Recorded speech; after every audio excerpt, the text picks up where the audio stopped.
Hello, beautiful people. How are you today? It is Monday, the 7th of October, 2024. And this is Wake Up with Sonia Poulton and guests. How are you doing out there today? I hope you are fabulously well. I hope you are. I hope you are. You're in the hoose. Good morning. Liked on the way in and set to live chat. Let's go, Sonia, says Merv. Good morning. Good morning to you all. Good morning, Gillian and Soul Sound and Healing the Silence and Tony Griffiths. Tony is hoping all goes well for today and this week. Yeah, likewise. And good morning, Julie and Colin and Crazy Bunny and Rachel and the Wreck Law. Morning from Blackpool. Good morning to you. Morning all, says Carly, rather. Sorry about that, Carly. And Craig, Somerset Squirrel, is in the house. And good morning to Denise and Rowie and Beats and Tapes and Jenny from the block and Awakened Spirit and Armand. Grand risings to you all. And hello, London Lady and B and Ash.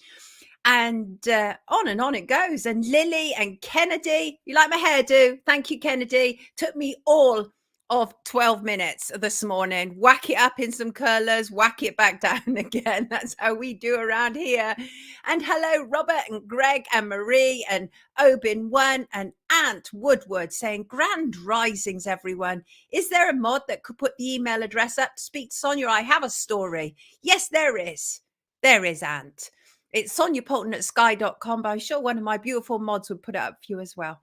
Wear a cap. Wait, what?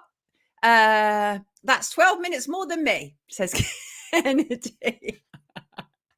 How are you, beautiful people? 2 minutes past 9 on Monday, 7th of October. What a busy morning we have for you. I hope your weekend went well.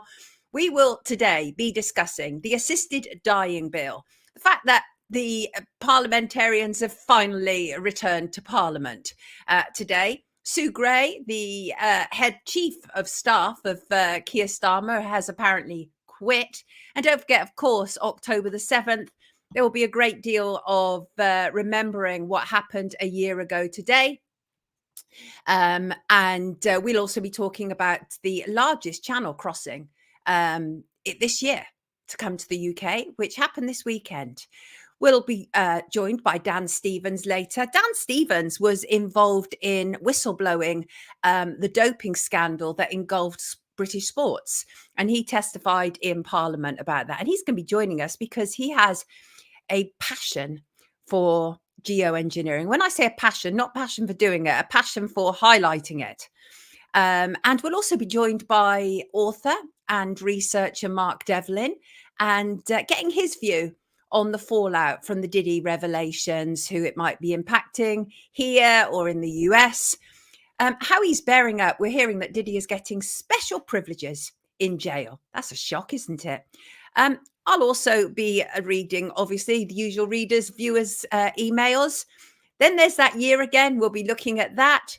And also at the end of the show, we'll be looking at the pros of adversity. We're always told about all the awful things that come from bad things that happen to us. But what about the silver lining to adversity? How does it positively impact us? So we'll be looking at that. We will. Greg, I don't think this particular Dan Stevens was in Downton Abbey, but I could be wrong. Strong, stoic. What are we talking about, Frank? But I like that. No laughter. What's going on? Full house. Now, if everybody in the building just clicks thumbs up, all is good, says Soul Sound. Do not mess with my mods, Crazy Bunny and Soul Sound. They'll take you down. I'm kidding. Good morning, Vanessa. How are you? And B said, ain't it lovely that Starmer thinks legislation rests on a promise he gave some long ago celebrity? Talking about Esther Rantzen. We'll also be looking at the problem with Esther Rantzen. Yes, we will. Well, actually, that's plural, the problems with Esther Rantzen. And I looked at the first comments this morning, and good morning to Shazza. Shazza's been listening to and watching my interview with James English. Thank you, Shazza, saying, happy Monday. I'm having an SP morning. Your interview with James English is brilliant. It's nice to know you better, Sonia. Thank you, Shazza. Welcome. Welcome on board. Paul says 5 kittens was a silver lining for our house. What the heck? Tara Sue Gray promoted to the House of Lords. We are so shocked. And Eliza makes a good point. I'm uneasy about the anti-Jewish talk. I grew up taking in the Jewish plight by osmosis when my parents watched World at War. I can't feel anything negative against Jews. And neither should you. Why should we take a body of people and just be negative against them? I do not have a problem with Jewish people. In fact, were it not for a dear old darling Jewish lady when I first came to London, I don't know what would have happened to me. Mrs. Hatchwell, who was a survivor of the Holocaust, had a flat in Maida Vale, and I rented the back room from her. And she was a lovely little old lady, and we would talk long into the night about her experiences. And so, no, Eliza, I get you. My problem is not Jewish people. My problem is Zionists. That's my problem. And the uber Zionists are even worse. But good morning, Nikki. Good morning. And how are you, Marsh Girl? So I see Marsh Girl saying she has to toodle off soon. Stephen remembers World at War. I've come to the conclusion Esther Rantzen is evil, says Jenny from the blog. I see. I got you. Right, let's start working our way through this then. So members of Parliament are back from another holiday today, and they are focusing on a number of their priorities, including remembering October the 7th and assisted dying. Then there's Keir Starmer's life, which is being concealed from the public. That's not okay. He is our prime minister. Now, you don't have to recognize him as being your prime minister as such, but he still is the prime minister, and we have every right to know what is going on and what they are hiding from. And is this why Chief of Staff Sue Gray has been moved elsewhere? And I just noticed that it's Randy's birthday. Happy birthday, Randy, in the comments. Happy birthday, Randy. So Sue Gray, yeah, we were told she quit, but also we're also being told that Keir Starmer was going to get rid of her anyway. Shuffled to another government role, entered into the House of Lords. It took 16 months, really, for sort of Cummings to be removed once Johnson was PM. And it's hardly taken any time at all for Keir Starmer's Chief of Staff to be out the way. And you could see the writing was on the wall. Excuse me. The writing was on the wall regarding Sue Gray because her salary was leaked last month. So you knew that somebody within number 10 wanted her out, because that information only gets put out to the public when they want to get rid of somebody. That's what happens. That's how they work.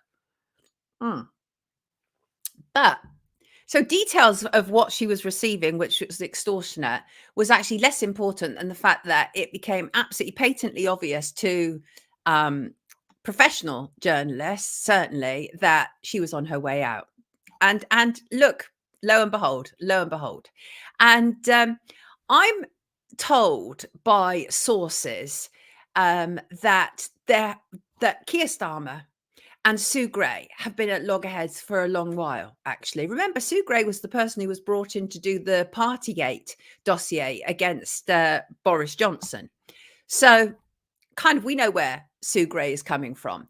But I think that she is less important than some of the things that they've got on the table. And one of them, of course, is this whole issue of assisted suicide, which is intentionally helping another person to end their life. It's currently banned in England, Wales, and Northern Ireland with a maximum prison sentence of 14 years.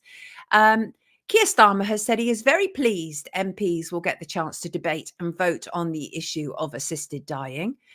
And he said that his government would remain neutral. Well, I doubt that, because when they voted on it before, which was the last time, which was 2015, so 9 years ago, Keir Starmer was totally in favour of it.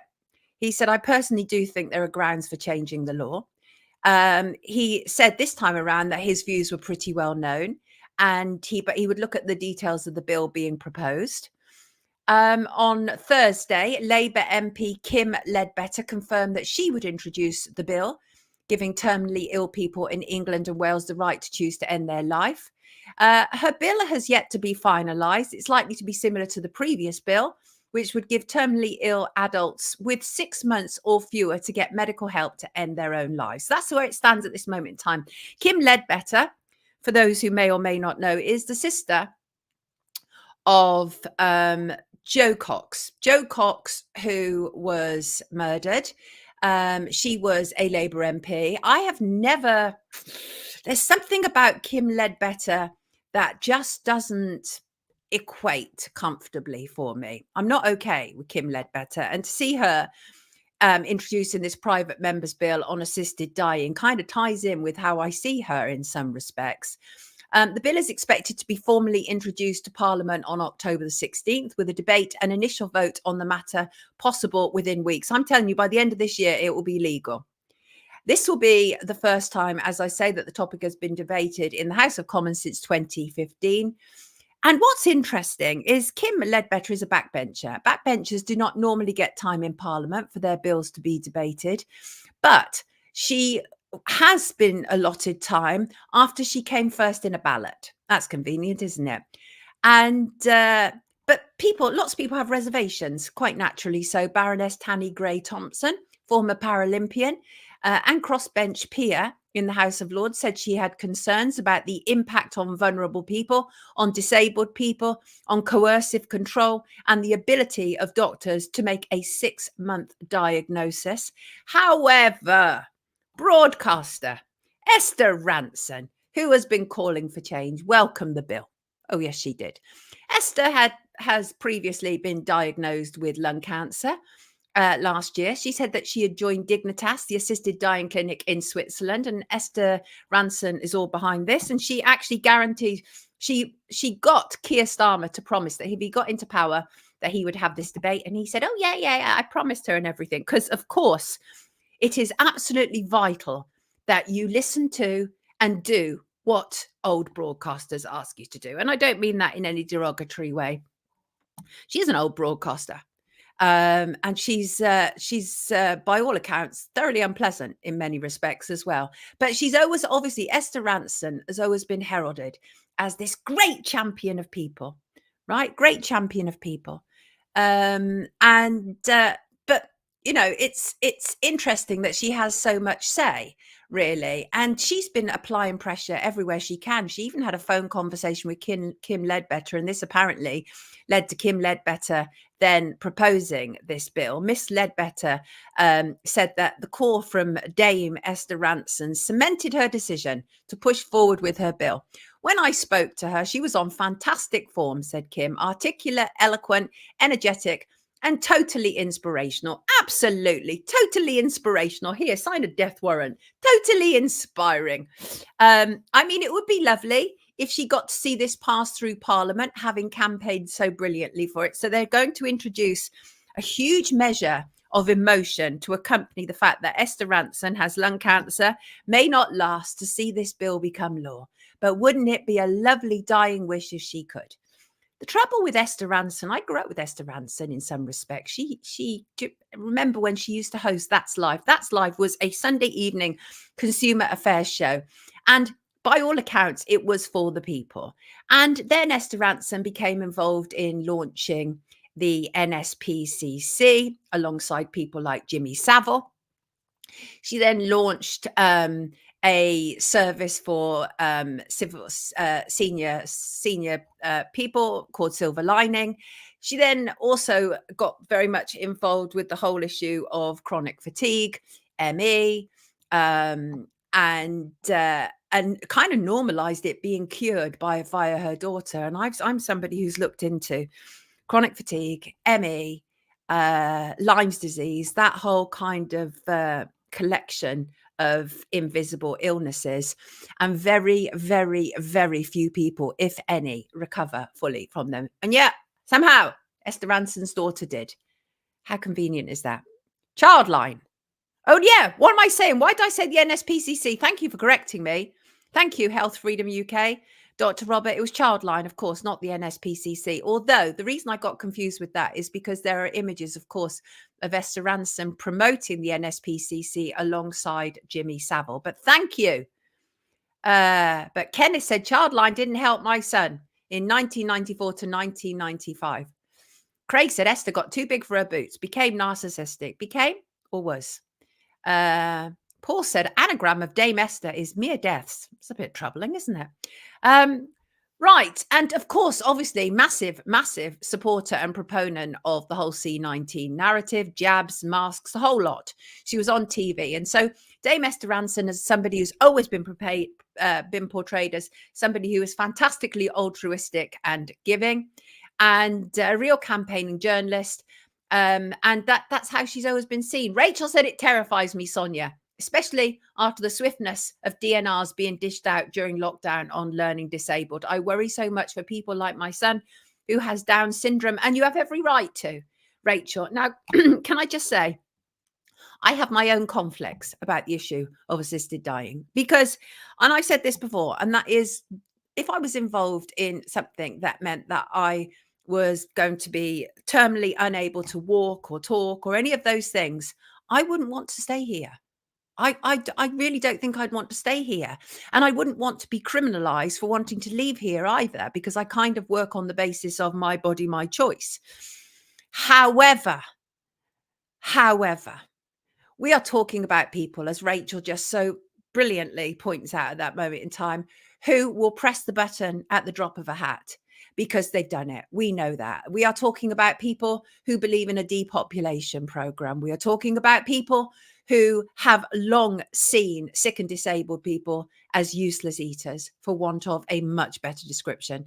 So the problem is who would we trust? In whose hands would we trust such a law? And I think that is part of the problem. And there are real concerns about this. What's this? How many likes? Soul Sound says, how many likes? Come on, fam, we can do better. Show your support. Thank you. Shug said, we are less than vermin to them. Good point, Soul Sound. Another thing that's wrong with our Western culture, we've disconnected death from life. Well, it's one and the same thing. Yes, we need to grow if we want to help the world, said Frank. 2 extra public holidays. And Craig points out that less of us means more for them. Yes, absolutely it does. But I am conflicted, and I think when people are conflicted, they shouldn't automatically be assumed to be one of them, right? Because I'm definitely not one of them. But I'm just wondering what I would do if a loved one was in absolute misery and hell. What would I do to assist them? It's hard. Cavan said, many have tried to assist my death over the years with all the stabs in the back. Cavan, did I see you mentioning Graham Moore earlier, suggesting he come on? You know, Graham's been on several times on this stream. I can't find him on Twitter at the moment. On X, has he been booted off? And death is a bad habit. Don't worry, we're eternal souls, said JDV. So we never really die. We just travel to the next life. I know I'll see my dog again. I saw my old dog who passed away when I took DMT. I hear you. Craig said in the old days, we just gave them more whiskey to ease the pain. Sugar's had an assisted death experience. Wow. What happened there? Do share. Chris said, we all have the capacity to off oneself, but the worry of loved ones being charged halts it. Yep. Can't die, it only transforms or transmutes. I mean, the thing is, I think, eugenics, Paul is right. Eugenicists will be delighted once again, should it pass. They will. But I don't think it's a straightforward topic. There are clearly eugenicists and people leading a depopulation program who will be at the forefront of this, at the helm. But I'm just wondering what I would do if I were in that situation. It's just, I'm curious, really curious. So let's move on. October the 7th, of course, a year ago today, Parliament returns today after another recess. Another recess. These people are always holidaying. And it is, of course, the famous anniversary of the Hamas attack on Israel. And I remember the Israeli peace negotiator, Yossi Berlin, told NBC News last year regarding the October 7th attack. He said, crises can create opportunities. And he said that the world had given up on the Israel-Palestinian question, but the horror of October the 7th and its aftermath changed everything, provoking a worldwide cry that this should never happen again.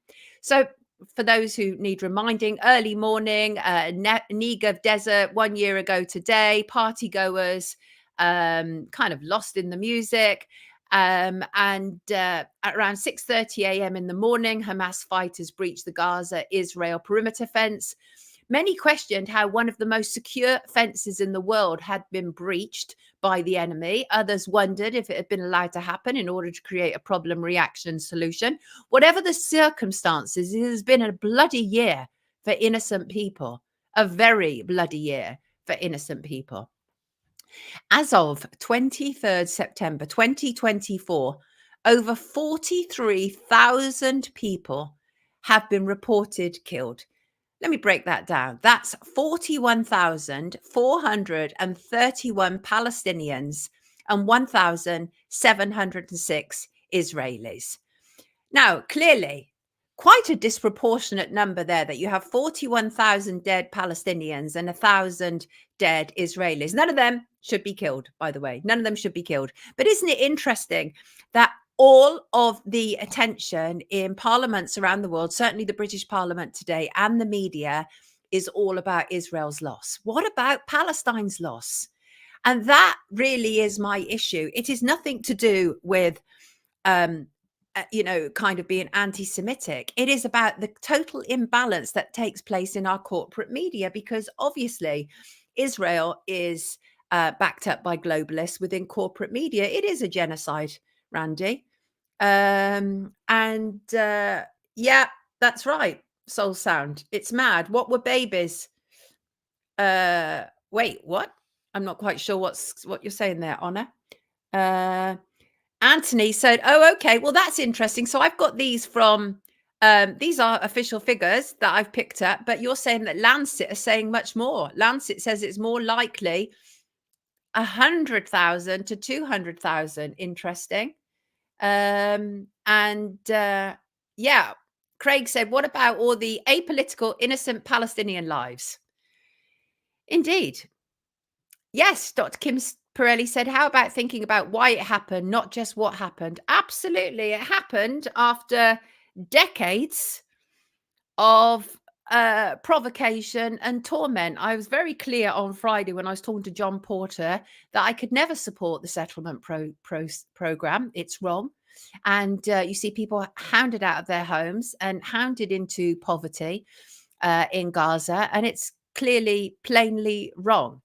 And there's, when people say, oh, Israel has a right to defend themselves. Yeah, but Israel has the backing of the world governments. Palestine does not. Look at the things that Israel's done. Israel has killed humanitarian aid workers, killed journalists, you name it.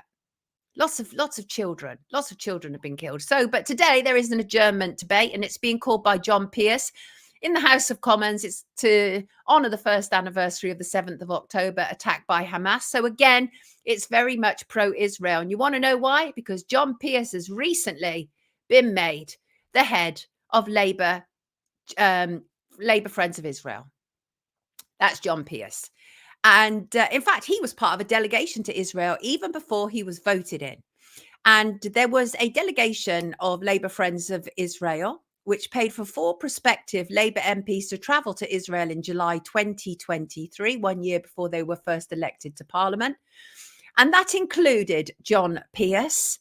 But I think we can all safely say in the last year, wherever you're coming from, Gaza and Israel has become even more of a crime scene than ever before. This is about a military industrial complex. We were talking about this also on Friday.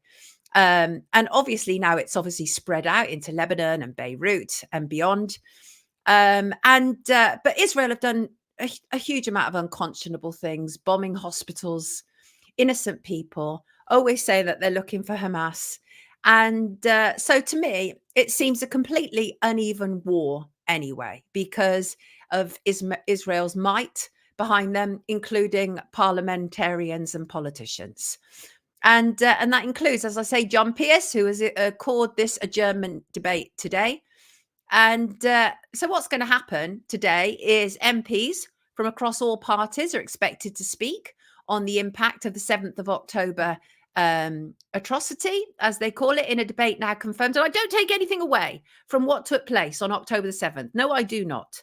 But as our commenter points out, is that people always talk about what happened rather than why it happened. And I think that's a fair point. Johnny wants to know, is there a Labour Friends of England? No, mate, there isn't. There is also a huge bunch of delegates from the conservative Friends of Israel as well. I've done a series of videos about it, actually, about how it's impossible for these people to represent England. I believe these people are traitors. That's my opinion, and I stick by it. Although in Keir Starmer's world, I should be arrested for saying that. But I believe these people are traitors because they put other outside interests ahead of our own. And Israel is top of the agenda. I mean, it's just top of the agenda, isn't it? There's just kind of no getting away from it. So I'm very, very sorry for all of the innocent lives lost over the last year and beyond that. Very, very sorry. My words are just words. There's nothing I can do to change it. Unfortunately, people are out on the streets week in, week out, and there isn't the political will to change it because, as I say, it's part of the military industrial complex. And they are 100% traitors, Tartan. They really are. With stocks and shares in the military, well, Kenneth, that's a good question. How many parliamentarians have stocks and shares in the military industrial companies? We're all sick of it. Ven said, you're right. Our own country is put last and every other country is given 3 gibs. What's 3 gibs? Oh, do you mean gifts? I'm not sure. October 7th was terrible, but IDF war crimes are terrible too. Yes, Craig, they are. Absolutely. And that is what we won't hear today. We will only hear how awful October the 7th was. And we won't hear the other side. We simply won't. And I think it's interesting that on this day in history, by the way, the Afghanistan war began. 2001, on this day in history, triggered by the September the 11th attacks, US and British warplanes started bombing Taliban targets on this day in 2001. And again, you know, same old stuff, isn't it? Military industrial complex. And guess who was born on this day in history, 1952? Well, none other than Vladimir Putin. He was born. Happy birthday to you. Although some people tell I'm a traitor saying happy birthday to him, but I don't care. I've gone well past caring. In Parliament today, they will also be asking questions regarding the means testing of the winter fuel payments on people with medical conditions and more. So we shall see. We shall see what's going to happen in Parliament today. But I think it's safe to say that your media, when I say your media, because I completely disown it, I'm not involved with it. Legacy media is going to be absolutely full of everybody remembering what has gone on October the 7th. It will completely bombard us. And let's talk about something else, because I think this is really disturbing and we need to be disturbed by it. A total of 973 migrants arrived in the UK on 17 small boats yesterday. Actually, that was Saturday, but at the weekend. Think about that. 17 small boats just allowed to come through. That's shocking. That is obviously nearly 1,000 undocumented people in one day entering the UK, entering England. Now, as everybody knows about me, well, certainly plenty of people know, I'm a multicultural creature. I love multiculturalism. But even I am absolutely terrified at so many undocumented strangers entering our country because there's something wrong about it. It doesn't feel right. And we were told again, very sadly, and it's difficult to know whether this is true or not, that a 2-year-old boy was trampled to death on an overcrowded boat off the coast of France while attempting to cross the channel on Saturday. And the child was said to have been found on a small boat with nearly 90 migrants reportedly crammed onto it yesterday morning. How is this allowed to happen? There is absolutely no political will to stop this. And there may be a blooming good reason for that, right? And here's the thing. This week, I'm going to be doing a long interview with Dr. Simon Elmer. Now, you may or may not know him. He's been on this show before. He's spent the last 3 months looking into the Great Replacement, the theory, the Carnegie Plan we're told about. And he's written a series about it. And I'm going to be doing a long form interview with him this week. And it will be out over the next couple of weeks, where he goes in depth into it to find out, to separate really the fact from the fiction on the whole issue of the Great Replacement. And spoiler, I've already looked at his articles and I have to say that he comes up with a huge amount of evidence to support his arguments. Massive. You cannot deny observable facts, Shug. You're absolutely right. And that is the reality. And that it is observable facts. That is what we're seeing right in front of our eyes. You know, that's a total of 25,639 migrants who have arrived on small boats this year so far, compared to 25,330 by the same time last year. So it's kind of like it never changes. Although in 2022, 33,000 crossed the channel. And last month, we were told 12 people died after a boat carrying migrants ripped apart while crossing from France to Britain. And they simply have to be stopped. They have to be stopped in France. Why is that not happening? Why is it not happening? Why is it not happening? So Simon is great, Catherine. He's great. And I'm very much looking forward to doing that long form interview with him. Yes, I am. Right. Let me see if any of my guests have arrived. Yes, I think Dan has. So I'm going to bring Dan in because it would appear he is with me now. Let's add Dan to the stage. And there he is. Good morning to you, Dan Stevens. Morning, Sonia. How are you? Great to have you. I'm good, thanks, Dan. Dan, for those who don't know, is a researcher. Dan was also the whistleblower for the sports doping scandal. And in fact, Dan, I picked up an image of you from Parliament. Let me see if I can whack it on the screen. Maybe I've got it here. Let's just have a look. Is it a bad one? No, it's not a bad one. There you go. Do you remember that? Does that Yeah. take you back, Dan? Look at that shiny head as well. That's an old image. Can you tell when people? Was that? 2016 was that? Yeah, it was. Can you tell people what you were doing there?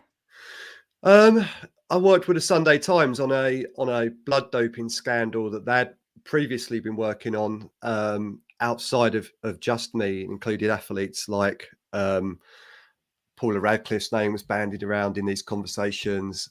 Zeb Coe or Lord Coe was involved in the kind of backdrop situation of this, where he was found to be second in command at the IAAF, while the IAAF is the International Olympic Committee, or sorry, I'll rephrase that. It's basically the governing body of athletics. So Diak Lemaine was the head of the IAAF. He had been found to have blackmailed a Russian athlete to withhold a doping sanction. And this was all going on under Lord Coe's watch, and things kind of spiraled out from there. And I'd been involved in some doping stuff myself, and ultimately led to inquiries in Parliament with the Digital Culture, Media and Sport Committee. And I was involved with those, with the Sunday Times, and it was quite a big story. What's happened since then?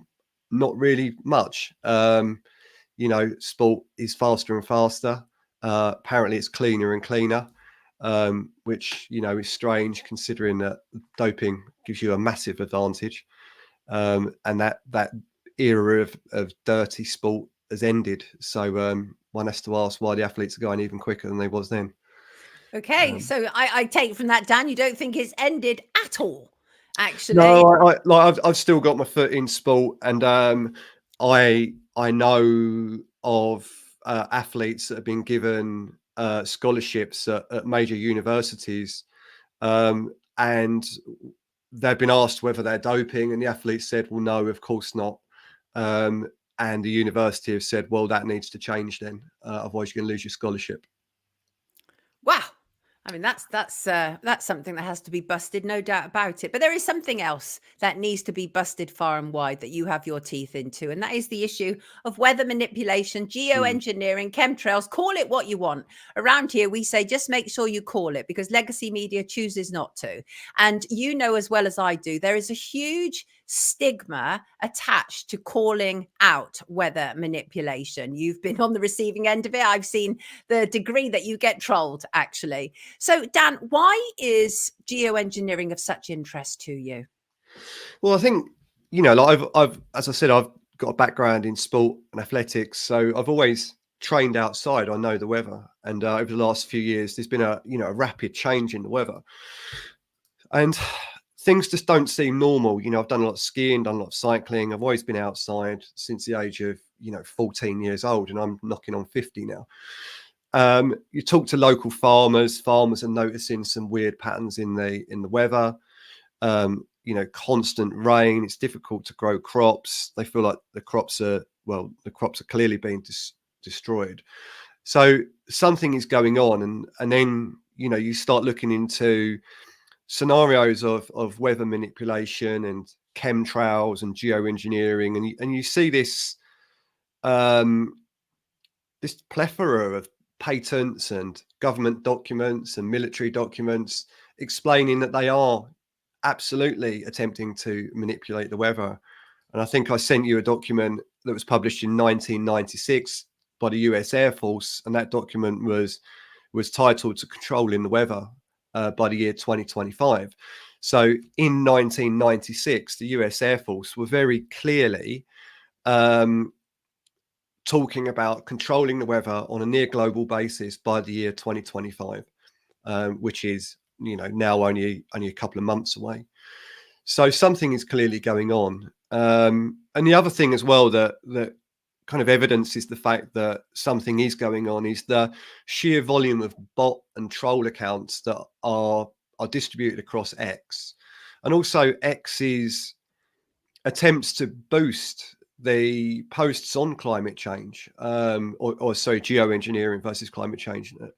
What I found with my account is that X were very clearly boosting my posts on geoengineering, and I can't really work out why. Whether Musk is trying to create awareness of this, or whether they're boosting the posts, knowing that they're going to hit those posts with bots, and that's the way of trying to create a soft disclosure but a denial at the same time. And this is where I think we're at. I think we're at the point of soft disclosure, with a current of undertone, which is really just to not deny this is happening. So yeah, we are doing it, we might do it, but no, we're not doing it, and we've never done it.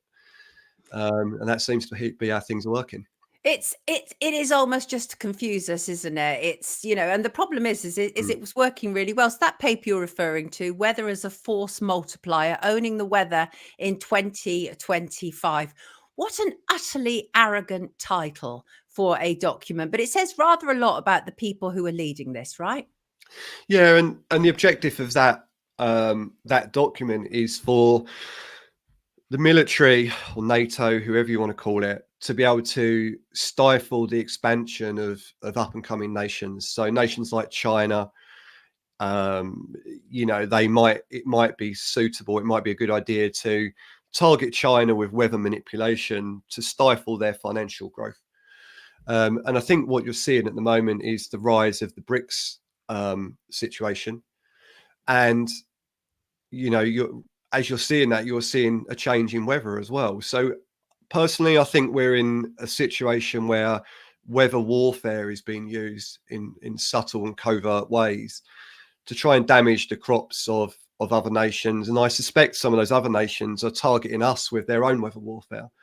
So what I'm seeing on Twitter is that people, some of who are bots, are trying to suggest that what the government are doing with the weather is trying to depopulate and poison the citizens of this country. But I suspect that might not be the case. I suspect that foreign entities might actually be hitting us with their own weather warfare, and we're on the receiving end of that. And rather than admitting we're on the receiving end of that, one of the ways of hiding that is to suggest that actually it's us doing it to you. The question is, would the UK government rather pretend that they're attacking their own citizens with their weather experiments, I see, instead of admitting that, say, Russia or China are maybe attacking us with their weather manipulation, which they're pretty much helpless to do anything against, because we're also hitting them with our weather modification technologies.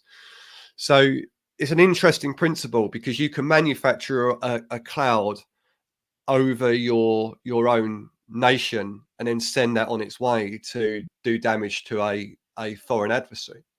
It's a little bit like the Luftwaffe bombing Germany, but the bombs land in London. right. I And got that's you. the beauty of weather as a weapon, right? I take that point. I take that point. But the thing is, it is in plain sight. This Mm. is one of those subjects that as soon as you talk about it, certainly on social media, you do get hit with so many bots. I mean, I've been reported repeatedly for talking about it. I've been community noted, all the usual stuff. But the reality is, it is in plain sight. In fact, Keir Starmer, our blooming Prime Minister, even tweeted about it on the 4th, so that's 3 days ago, saying my government has committed to funding groundbreaking carbon capture technology to help deliver jobs, kickstart growth, and repair our country once and for all. Carbon capture is a geoengineering approach, isn't it? Yeah, absolutely. And that carbon capture technology is described in the House of Commons report on the regulation of geoengineering. And in that report, they talk about this very technology, but they also talk about stratospheric aerosol injection, cloud seeding, and all the other stuff that we're discussing or have been discussing, in past conversations. So, in a roundabout way, they're admitting that they're implementing what is being discussed in the House of Commons report on the regulation of geoengineering.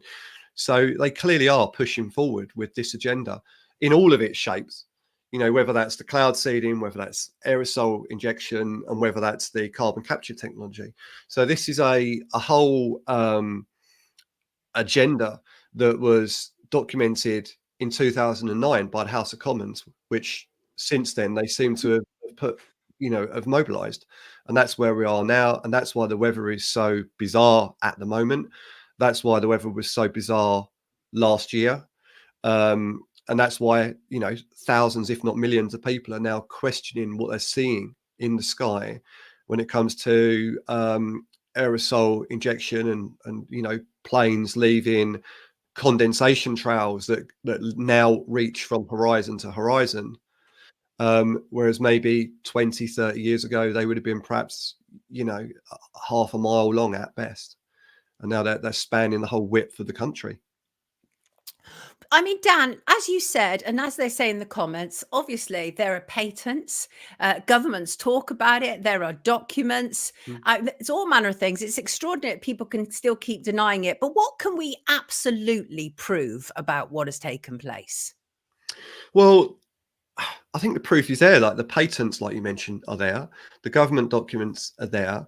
The military strategy to use this as a weapon is there.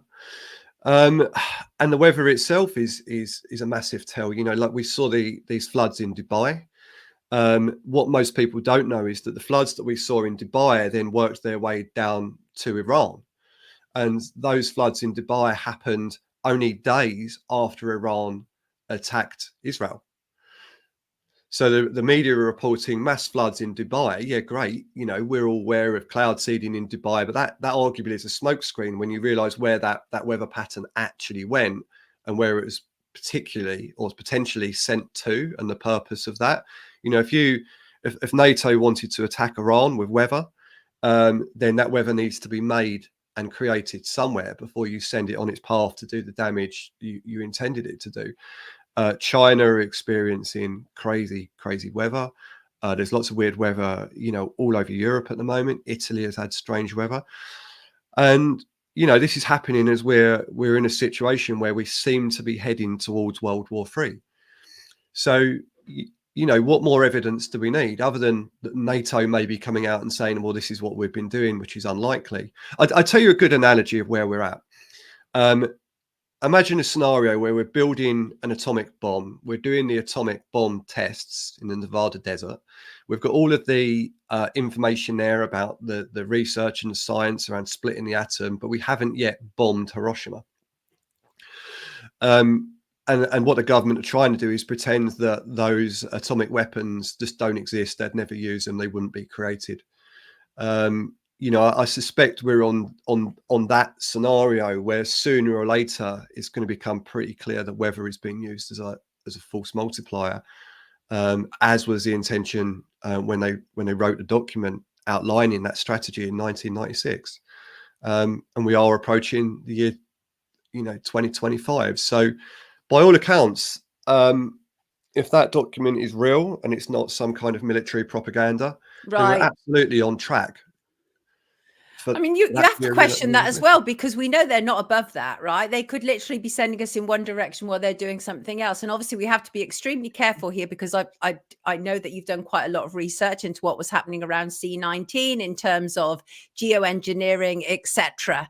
But this has been a long-term plan. But here's the thing, Dan, right? Is that when people are first introduced to the notion of geoengineering, first of all, they find it really impossible to believe, because it doesn't make sense to anybody why they would do this, because they're also doing it to themselves. Obviously, if it's coming from the skies, it's coming down on everybody, right? Can you answer that? Well, isn't that's what you see in a lot of these bot response, and I've been tracking the bots extensively and researching that on X, and you see the same narratives being portrayed by these astroturfing accounts over and over again, and the obvious one is, well, you know, if they're doing this spraying, then surely they're doing the spraying to themselves. But if you think of what I just said, we are potentially creating weaponized weather to attack our opposition. That opposition is potentially manufacturing their own weaponized weather to attack us. So it's almost akin to saying that why would we make an atomic bomb? Because we're blowing ourselves up, aren't we? I see what you're saying. And Yeah. also, it's directional as well. What you're saying is it's directional, right? Yeah, this all of this stuff is about disinformation, misdirection, confusion, contradiction, and controlling that landscape of narrative, and you know, the buzz and the chatter on social media. And you know, the concept of manipulating the weather to use it as a weapon won't be lost on our opposition. You know, we won't be in a situation where NATO has said, let's weaponize the weather, but say Russia and China have dropped the ball on that one. You know, their intelligence services will be monitoring exactly, you know, what's going on in the sky. They've also got their own patents and documents similar to ours where they say they're going to be controlling the weather. And the document we're referring to is quite poignant in terms of its reference to manipulating the weather is as risky as splitting the atom, but more powerful. So imagine a situation: me and you create a weaponized weather weapon of some sort, whatever it is, hurricanes, tornadoes. You know, we can make it snow in summer, etc. But we also finance mainstream academia to say that the experiments that we've been doing are just a result of climate change. So while we're changing the climate to weaponize the weather, we're also paying academics separately, without them knowing, to research the changes in the weather that we're causing. Right. We then use that research to camouflage our weapons. Right. So one of the when you look at the House of Commons report, it constantly refers to the legal implications of geoengineering from a civilian basis. This is without weaponizing the weather. I would argue that the House of Commons report on the regulation of geoengineering is in itself propaganda, and that is a cover for weaponized weather. My view is that the sole intention of geoengineering is weaponized weather. The stories around climate change is basically to hide the experiments that are being done to weaponize the weather, and also find funding to create more military or more experiments to play with the weather. You know, it's genius, isn't it? A group of people start messing with the weather, and an academic group say that that's natural climate change. Those academic reports are then used to lobby government to create more funding to combat climate change that we have just created.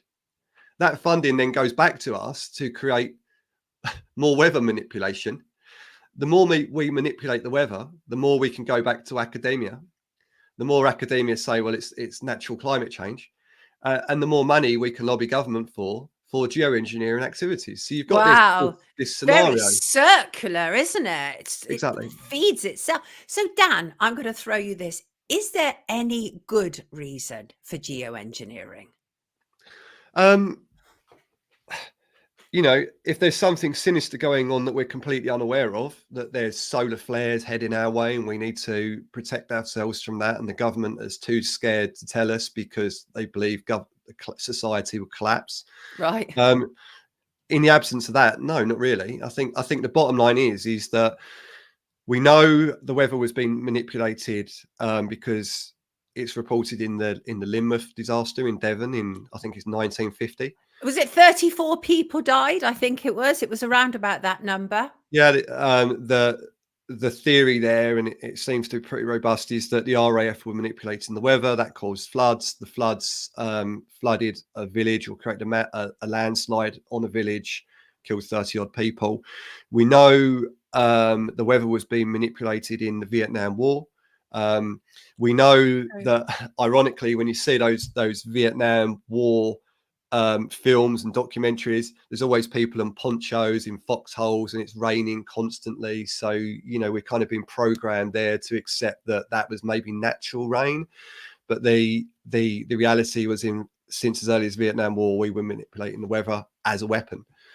So I'm not sure. I think there's also a possibility that these weather manipulation experiments may have simply been so large scale that we know we're now in a position where we no longer have a natural weather cycle.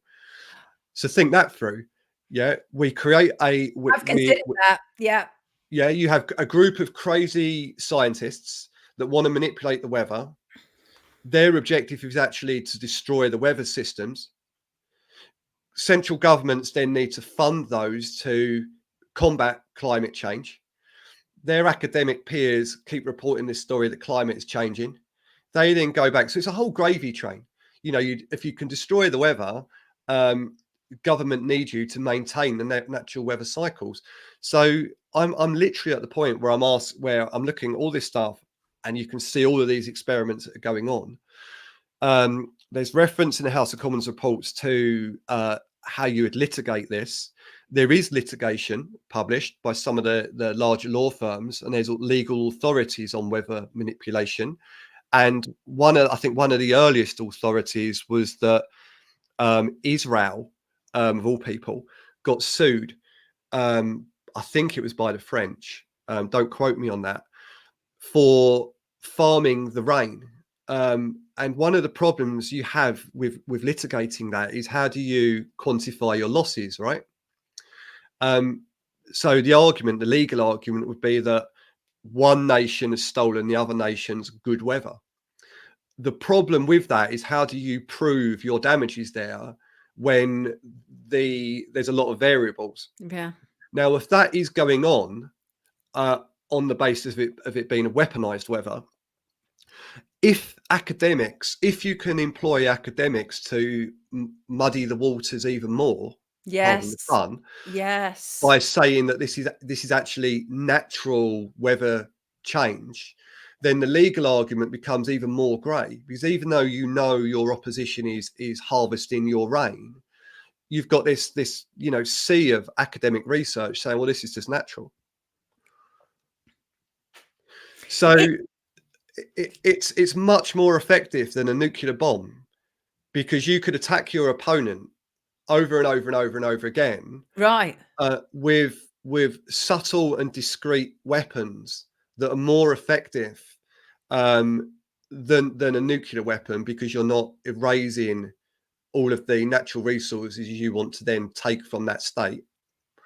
You're also preventing that country from becoming powerful, because you're damaging its agriculture, you're damaging its gross domestic output. Right. Yeah. True. And of course, the bomb itself is camouflaged against the backdrop of climate change. I'm just reading the comments as you're talking. People say you're spilling pure truths this morning, Dan. And it's hard to spill pure truths, isn't it? Especially on a kind of Google operated platform. These things are very, very difficult, but we're doing the very best we can. Dan, what can we do? Is there anything we can do to protect ourselves from it? I think we're doing that now, aren't we? I think this is as good as it gets in the current environment. We're looking at, at the moment, we seem to be witnessing a mass awakening of public consciousness, for whatever reasons that is. I think people are seeing through the corruption now. Like one of the good things about corruption, if there is any good things, is that it can only become so corrupt before it becomes completely visible.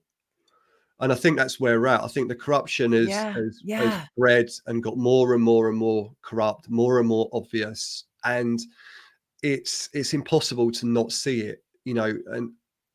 And this is where you get these large scale bot campaigns. If you've got 8 billion people on the planet and all of them are awake to what's going on, the solution is to produce 8 billion bots that look like people that think it's all normal. Yes.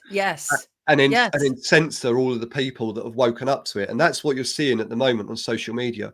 This replacement theory, as much as it goes to a physical, tangible movement of people, it's also online as well. And what you're doing is, what they, whoever they are, is doing is taking an awake society, censoring that, and then duplicating that with a fake society that's arguing that everything's normal and these people are crazy.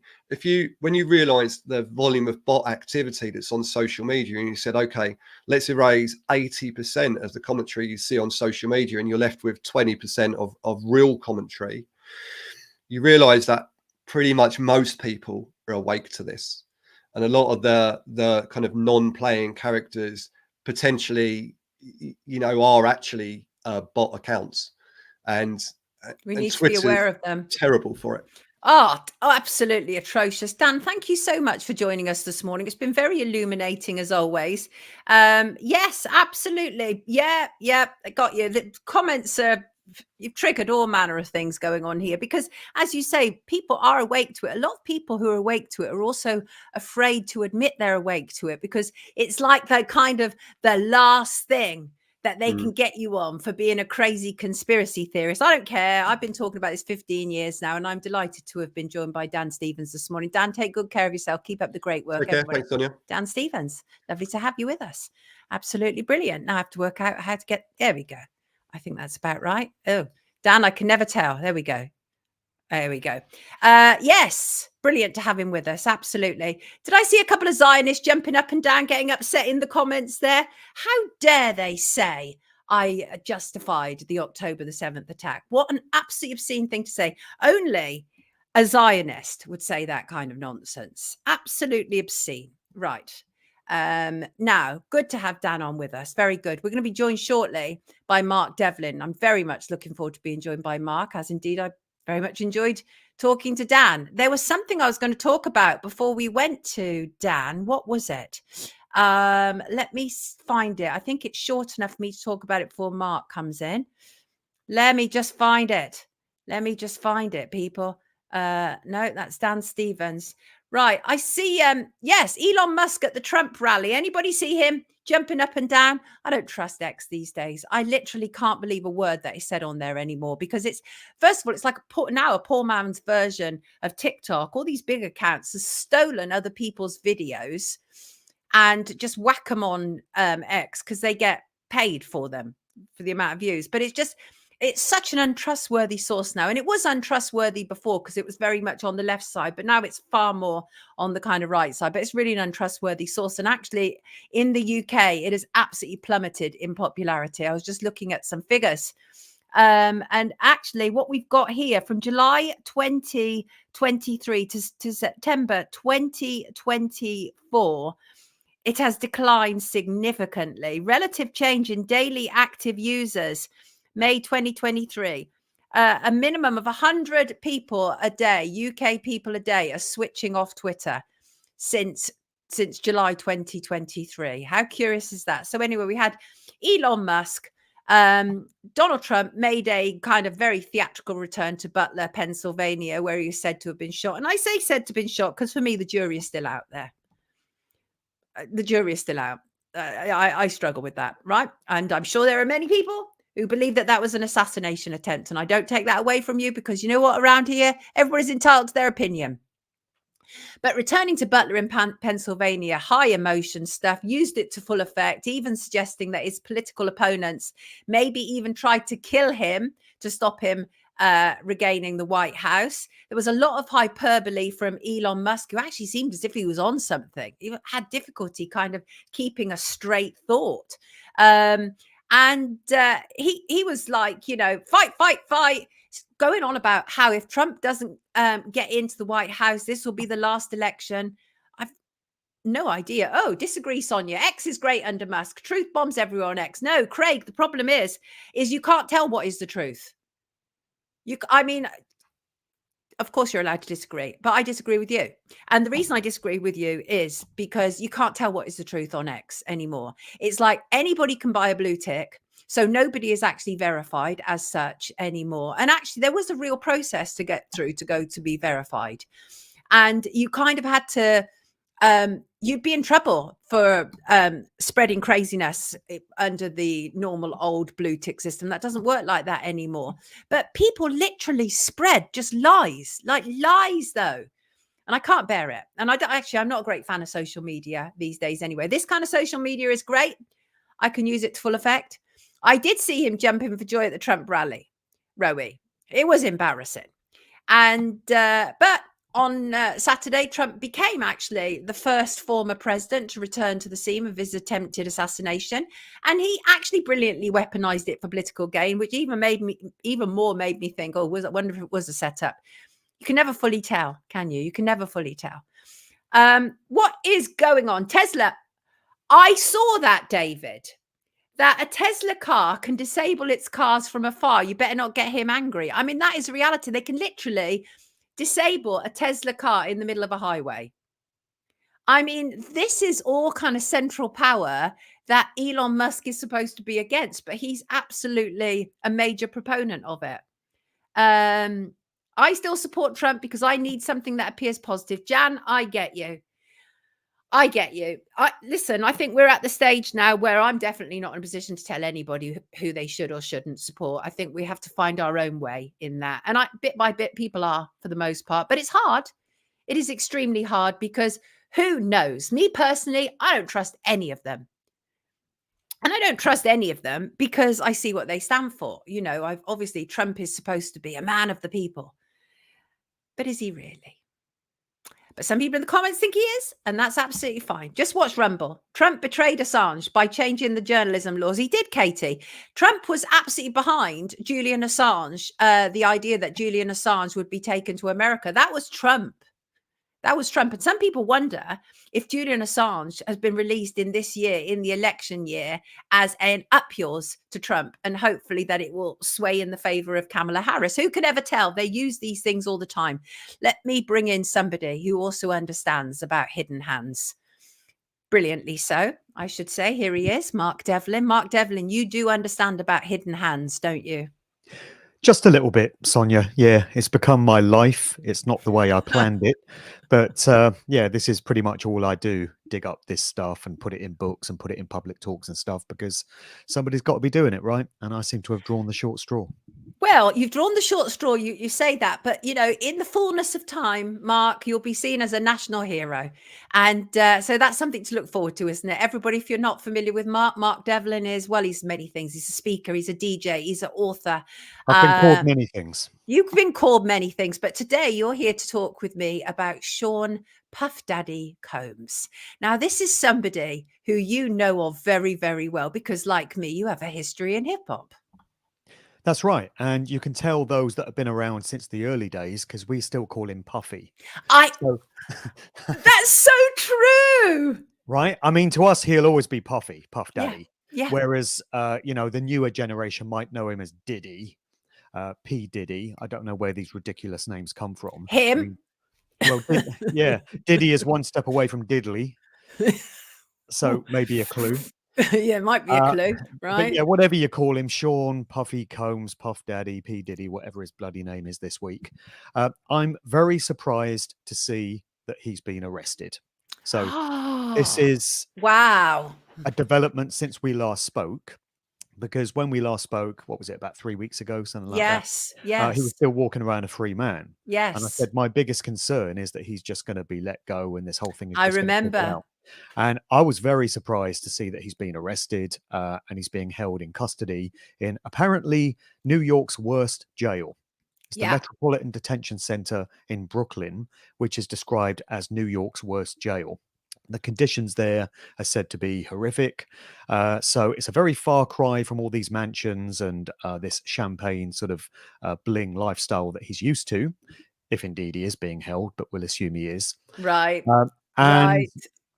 so the biggest fear now is that he's either going to be cleared of all these charges against him, but I think that's very unlikely, given that at last count there was something like 120 separate charges being leveled at him. I don't know how you walk away from that, even with the highest level protection and connections. So now we have to hope that we don't have a popular internet meme which goes, P. Diddy didn't kill himself. He's being Oh, described as the Jeffrey Epstein of hip hop, and we know how that affair ended with Epstein. We're told, oh, he killed himself in jail. And that's the end of it, really, because we can't find out who he was affiliated with. He's gone. It's too late. It was very similar to Jimmy Savile. Excuse me, my stupid phone happens is to there. the best of us, Mark. Happens to the best of us. Yes. Okay. Let me just try and turn this off. Over to you, Sonia.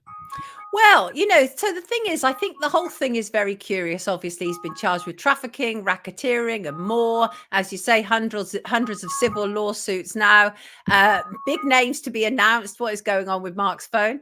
And it could be anybody, from royalty and presidents to actors. And but I'm very interested in some of the people, Mark. I'm very interested in some of the people who enabled Puffy to make his name and to be as big as he is. And one of the people that I'm very interested in, because I think that one day the spotlight is going to fall on him big time, is Clive Davis. Do you have any thoughts about Clive Davis? Absolutely. And I was going to raise him if you hadn't, because I thought you would, because he's Yeah. one of those people that people like you and I know is a hidden hand, right? Well, totally. And Clive Davis has been around forever. I think he's been in the music industry since the 1960s. He was, signing acts even back then. And he's credited with discovering many artists and putting them on the map, most famously, probably Whitney Houston, but Oof. many, many others from cross genre, not just black music, but, rock and country and all sorts. So Clive Huge. Davis is an incredibly powerful man in the music industry, big mover and shaker. And he's the guy that put Puffy on the map. So he enabled him to have a career, become a celebrity, get put in the public spotlight, and therefore go on to commit all these things that he's been accused of. So Clive Davis ran Arista Records, and a subdivision of that was Bad Boy Records, which was given to Puffy as an imprint. So Puffy cut his teeth at Uptown Records, which is an imprint of MCA, and he worked there with acts like Mary J. Blige and Yeah. Jodeci. Oh, yeah. And he put Notorious B.I.G. on the map very early on in '92 when he guested on a Mary J. Blige remix. And then Biggie went on to have a massive career on Puffy's Bad Boy Records label when it launched. But Clive Davis is the one that allowed Puffy to gain all that power and get to this level of prominence. And I'm sure you've been hearing the stories like me, Sonia, since the 90s of Puffy's debaucherous lifestyle and all this crazy stuff that he's into. These accusations are 30 years old. Yeah. And it's only now that many people are catching up with it and they're like, oh, who's this guy Diddy? Oh my God. Have you I heard know. what he's been accused of? Yes, I've been hearing it since about 1994.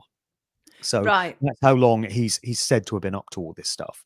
Yeah. And I think we mentioned last time the unfortunate fates of so many of the artists that were signed to Bad Boy Records. The I'm most glad obvious you're going to one is- get to this as well. Yeah. yeah, Go the for most it. obvious one is Notorious B.I.G., Biggie Smalls, who was murdered. We're now hearing that Puffy has been implicated in the murder of Tupac as well, which preceded that of the Notorious B.I.G. by 6 months. That was September '96. So Suge Knight has come out and said that Puffy was, somehow involved in that, implicated in that murder. And the other artists on Bad Boy Records have had unfortunate demises as well. Craig Mack is dead. Black Rob is dead. Shine went to jail, reportedly for a crime committed by Puffy, but he took the rap for Puffy. And when he came out of jail, he converted to Judaism, became a what do you call them, rabbi. And then you have Craig Mack, who became a Christian after his experience at Puffy's label. So you think, what are these people seeing? What are they experiencing at the hands of Puffy to cause them to have these religious conversions as their only way of coping with the Right. situation? Right. And also, he was notoriously bad with his artists in terms of taking their publishing, which was interesting, wasn't it? In recent times, he did a sort of reverse ferret on that. And that was prior to these charges. And one has to wonder whether he was trying to offload stock or whatever, because he knew things were going to start to pile in on him. Who knows? But there's other names as well, you know, like people like Aaliyah, for one example. That's a name that floats around Puffy and Jay-Z and any of those. Obviously, she died prematurely. His name is being raised up now with regard that. What do you think of characters like Jaguar Wright, who are coming out and saying all these things about people like Diddy and Jay-Z and Aaliyah and all of that? Yeah, I saw a video of hers just this morning, actually, where she's naming all these names, and she's calling out Mary J. Blige. I She's know. bringing Mary J. Blige into the picture, and she's saying that she knew stuff about Puffy and she just kept quiet about it. And she's raising DJ Khaled and Rick Ross. Rick Ross is an interesting one because prior to Right. becoming a rapper, he was a correctional facilities officer. Officer William Roberts. So he literally worked as a gatekeeper in the jail system, the prison system, and then he came out as a rapper boasting about how many kilos of cocaine he could ship. So that's an invented persona, if ever there was one, but that's an aside. Anyway, that's hip hop for you, I guess. But yeah, Jaguar Wright is naming all these names that have not been brought into the picture before. Also, I was looking at a Vigilant Citizen article just the other day. So Vigilant Citizen has weighed in on the whole Diddy debacle. And he's mentioned a comment that was made by Denzel Washington, who apparently was an attendee at many of Diddy's parties.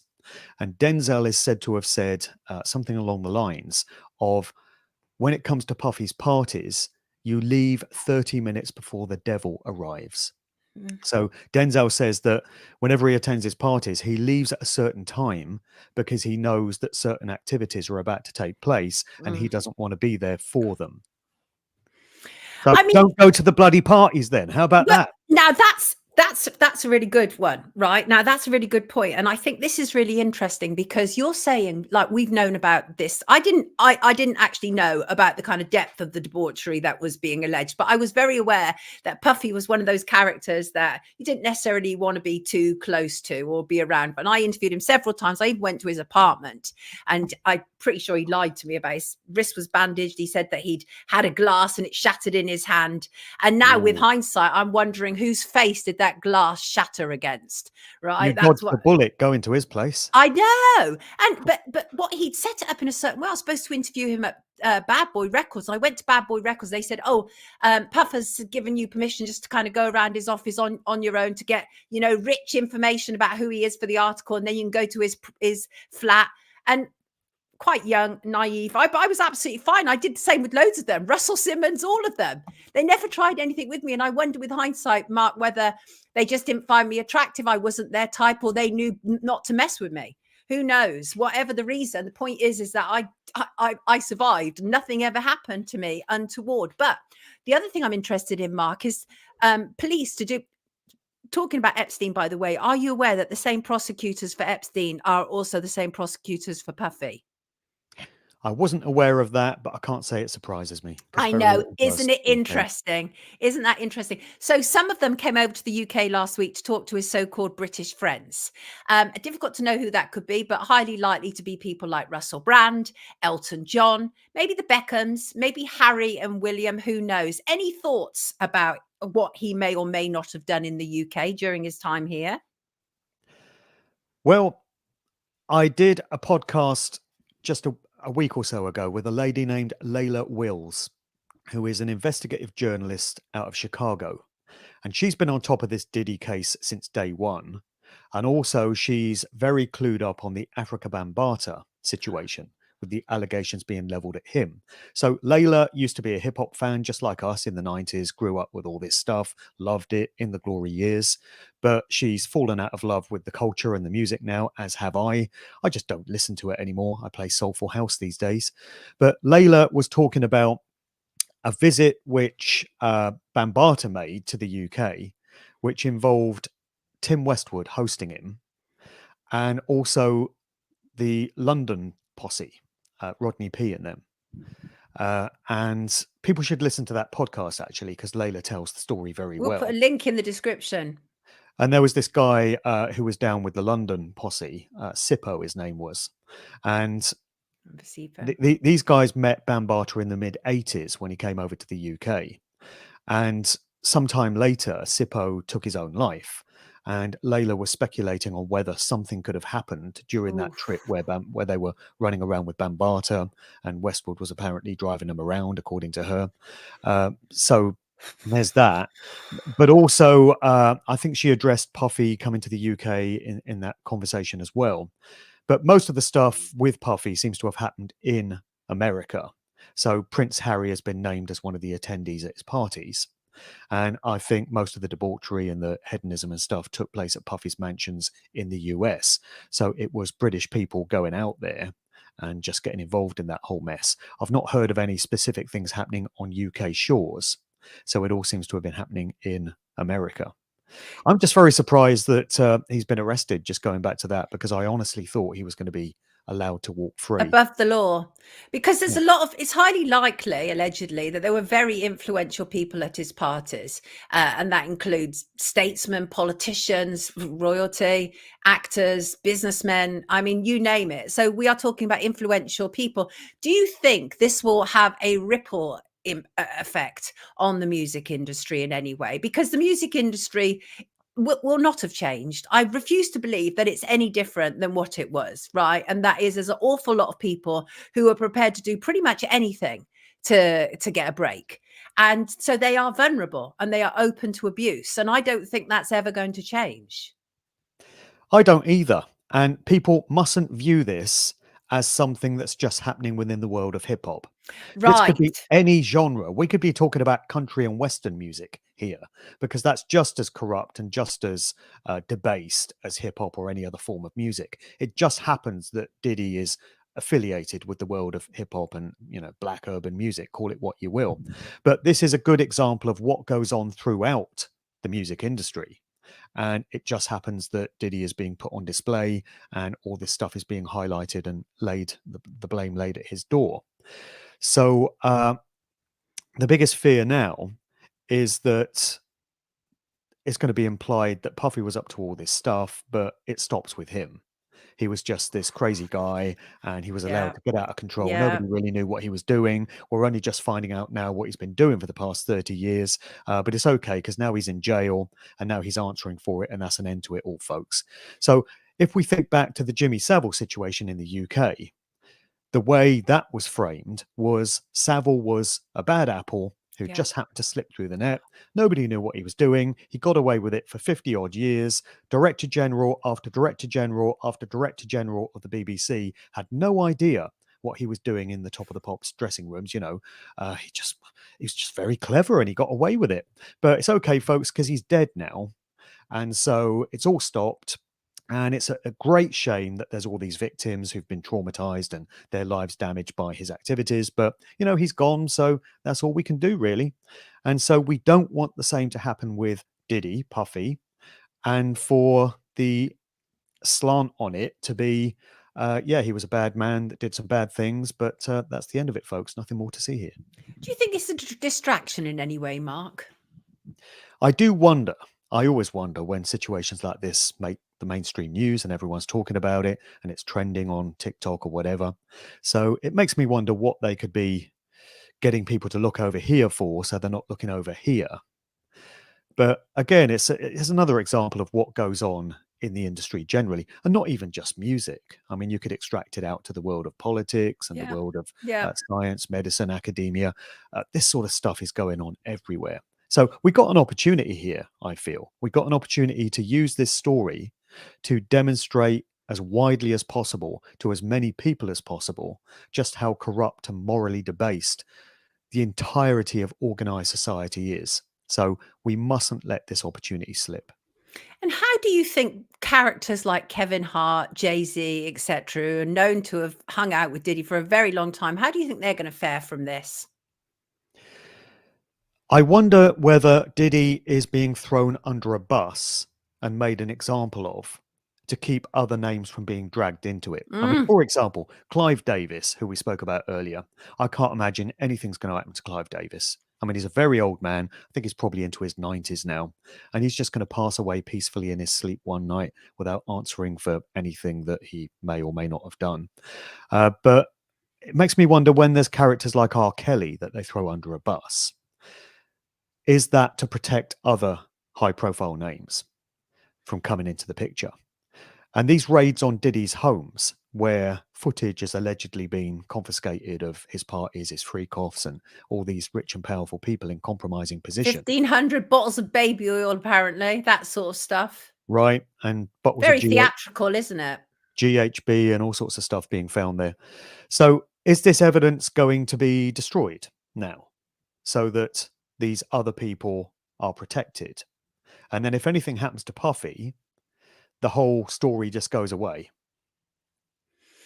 And also we have to remember about the enablers, don't we? Because an operation like the one that they're describing regarding Puffy could not have been carried out obviously on his own. So the first thing they're going to do, I suspect, is the first thing they'll do is they'll charge the lower people around him. So his assistants, any of his entourage. And I just suspect that we're not ever going to get to the bigger names who were, because what we're hearing is that there were like tiers to the party. Like you say, Denzel Washington said about leave before half hour, but there was also like, you get this part of the party was fine, but then you start to go into the inner sanctum where they were doing more and more kind of, demoralizing, debauched things. And so I suspect that there are so many people that are compromised that we might never get to the nub of what was really taking place. And I also think, Mark, that the fact that all of these people were being filmed, that's not just for leverage for Puffy against these people. That smacks of like Mossad and Secret Services to me. Exactly. That's the way these agencies get down. That's the kind of material that they like to hold on to, should it ever be needed. If we think back to the Jeffrey Epstein situation, there were so many high-profile names that were said to have been on that Lolita Express, went to his island many, many times. And they've been named, but nothing's happened to them. Ghislaine Maxwell is the only person I'm aware of that was arrested and charged in connection with all this stuff. But nobody who was apparently had somebody trafficked to. So just the woman, but apparently without customers. She's involved in trafficking, but has no customers. It's so bizarre, isn't it? It is. And there's so many charges being leveled against Puffy now, about 120 or so. How is it possible to walk away from that? How is it possible for that to fizzle out? I mean, a really good lawyer might be able to make a couple or a few go away, but how can you make that many go away? So I never thought I'd see this happen, but it seems as if Puffy is going down. He'll probably have a great time in jail, actually, from what I've heard of his lifestyle preferences. He should enjoy shower time very much, particularly if he drops the soap. I really do feel as if he's going to be made a scapegoat of here to protect other high-profile people. And we can speculate about them, and the likes of us have even heard of them, their names being drawn into it. But as far as the mainstream is concerned, and as far as it all going on the public record, these other people are going to be left out of the frame, I feel. I think that's a very fair point. Mark, please keep us updated. Anything that you hear on this, please let me know, because I think this is a fast evolving and changing story. But I agree with you. I think it is important for us to keep this highlighted, because people need to know what is taking place, the level of abuse that takes place, and how vulnerable other people are. And I think we need to get away from this whole idea of children always wanting to be famous at any cost, because that is what leaves them vulnerable. Everybody, this is the rather brilliant Mark Devlin. Take good care of yourself, Mark. Have a brilliant week. Cheers, Sonia. Thank you. Lovely to see you. All the Lovely best. to see Mark, isn't it? The thing I love about Mark, he has this real measured tone when he's discussing things, and I think it's absolutely brilliant. I think I'm going to be able to take this off now. I need to take that off because it's hurting my head. Can you all hear me? Can you all hear me, beautiful people? I want to show you something. Thank you for coming on, Mark, says Healing the Silence. I want to show you something. This, I think, is interesting. But A Battle left a comment on after Friday's show saying, rap and hip hop promoting misogyny, sexual violence, gun violence, drugs, etc. for decades. Nobody said a word. And I think that is actually a fair point. And I have to say that I was involved in the promotion of those things, and I did do it from an altruistic perspective. I believe that there was a lot of social injustice that was taking place and hip hop was highlighting it. But like Mark, I'm not part of it anymore and have no interest in it whatsoever. And I see it just as kind of like really exploitative. But about 14, 15 years ago, I wrote a piece, actually. I think it was for the Independent newspaper. It's probably still online. And it talks about how guilty I feel about kind of promoting that kind of gangster culture. So I think that's a very fair point that Battle makes there. Very fair point indeed. Right. I want to actually continue this conversation just briefly because I think this is interesting. And that is, we talk about those cops coming over to the UK to look at UK people. Well, obviously, one of Puff Daddy's great associates was one Russell Brand. And they were together in the movie Get Him to the Greek. And basically, Puffy played himself.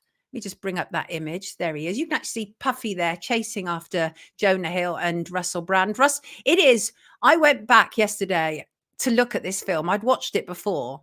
It was funny the first time around I watched it. I watched it again, not yesterday. I didn't watch it in its entirety. I watched bits of it. It is horrible. It's like it promotes rape. It's just horrible. It talks about how drugging people and then raping them. All of this is in Get Him to the Greek. Puffy absolutely plays his own character and he comes over as really creepy. And I think Russell Brand is playing his own character as well. Both of them are really creepy. But here's what creeped me out, people. Here's what really creeped me out. Was Russell Brand is a pop star and the aim is to get him to the Greek. It is an establishment to celebrate the 10th anniversary of his band. And the thing is, does anybody remember what Russell Brand's band was called in that film? It was called Infant Sorrow. I'm sorry, how creepy is that? The furry war beyond belief, right? That both Puffy and Russell Brand were kind of hugging and cuddling and everything. That's right. Infant Sorrow. How creepy is that? I'm sorry, that's really creepy. A band called Infant Sorrow. And now we know about the allegations towards both Puffy and Russell Brand. And honestly, when I realized that again yesterday, I was like, oh, that just creeps me out. It creeps me out. Why did they come up with that name for a band for Russell Brand? And by the way, one of his songs as Infant Sorrow is I Am Jesus. So there you go. I know it's creepy. It's very, very creepy. And but the other thing that was really funny, this amused me. I've got to add this to the stage. Did anybody see this? This is also resurfaced now. It's a clip from the 2013 Golden Globe Awards, and Puffy was presenting an award to U2.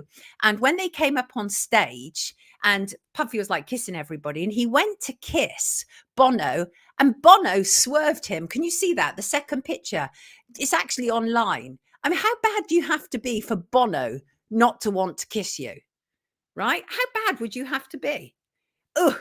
Creepy, creepy. Wendy Williams, the host, by the way, she'd been telling us for years about this sort of stuff. Look what happened to her. Mind you, she's a nasty piece of work herself.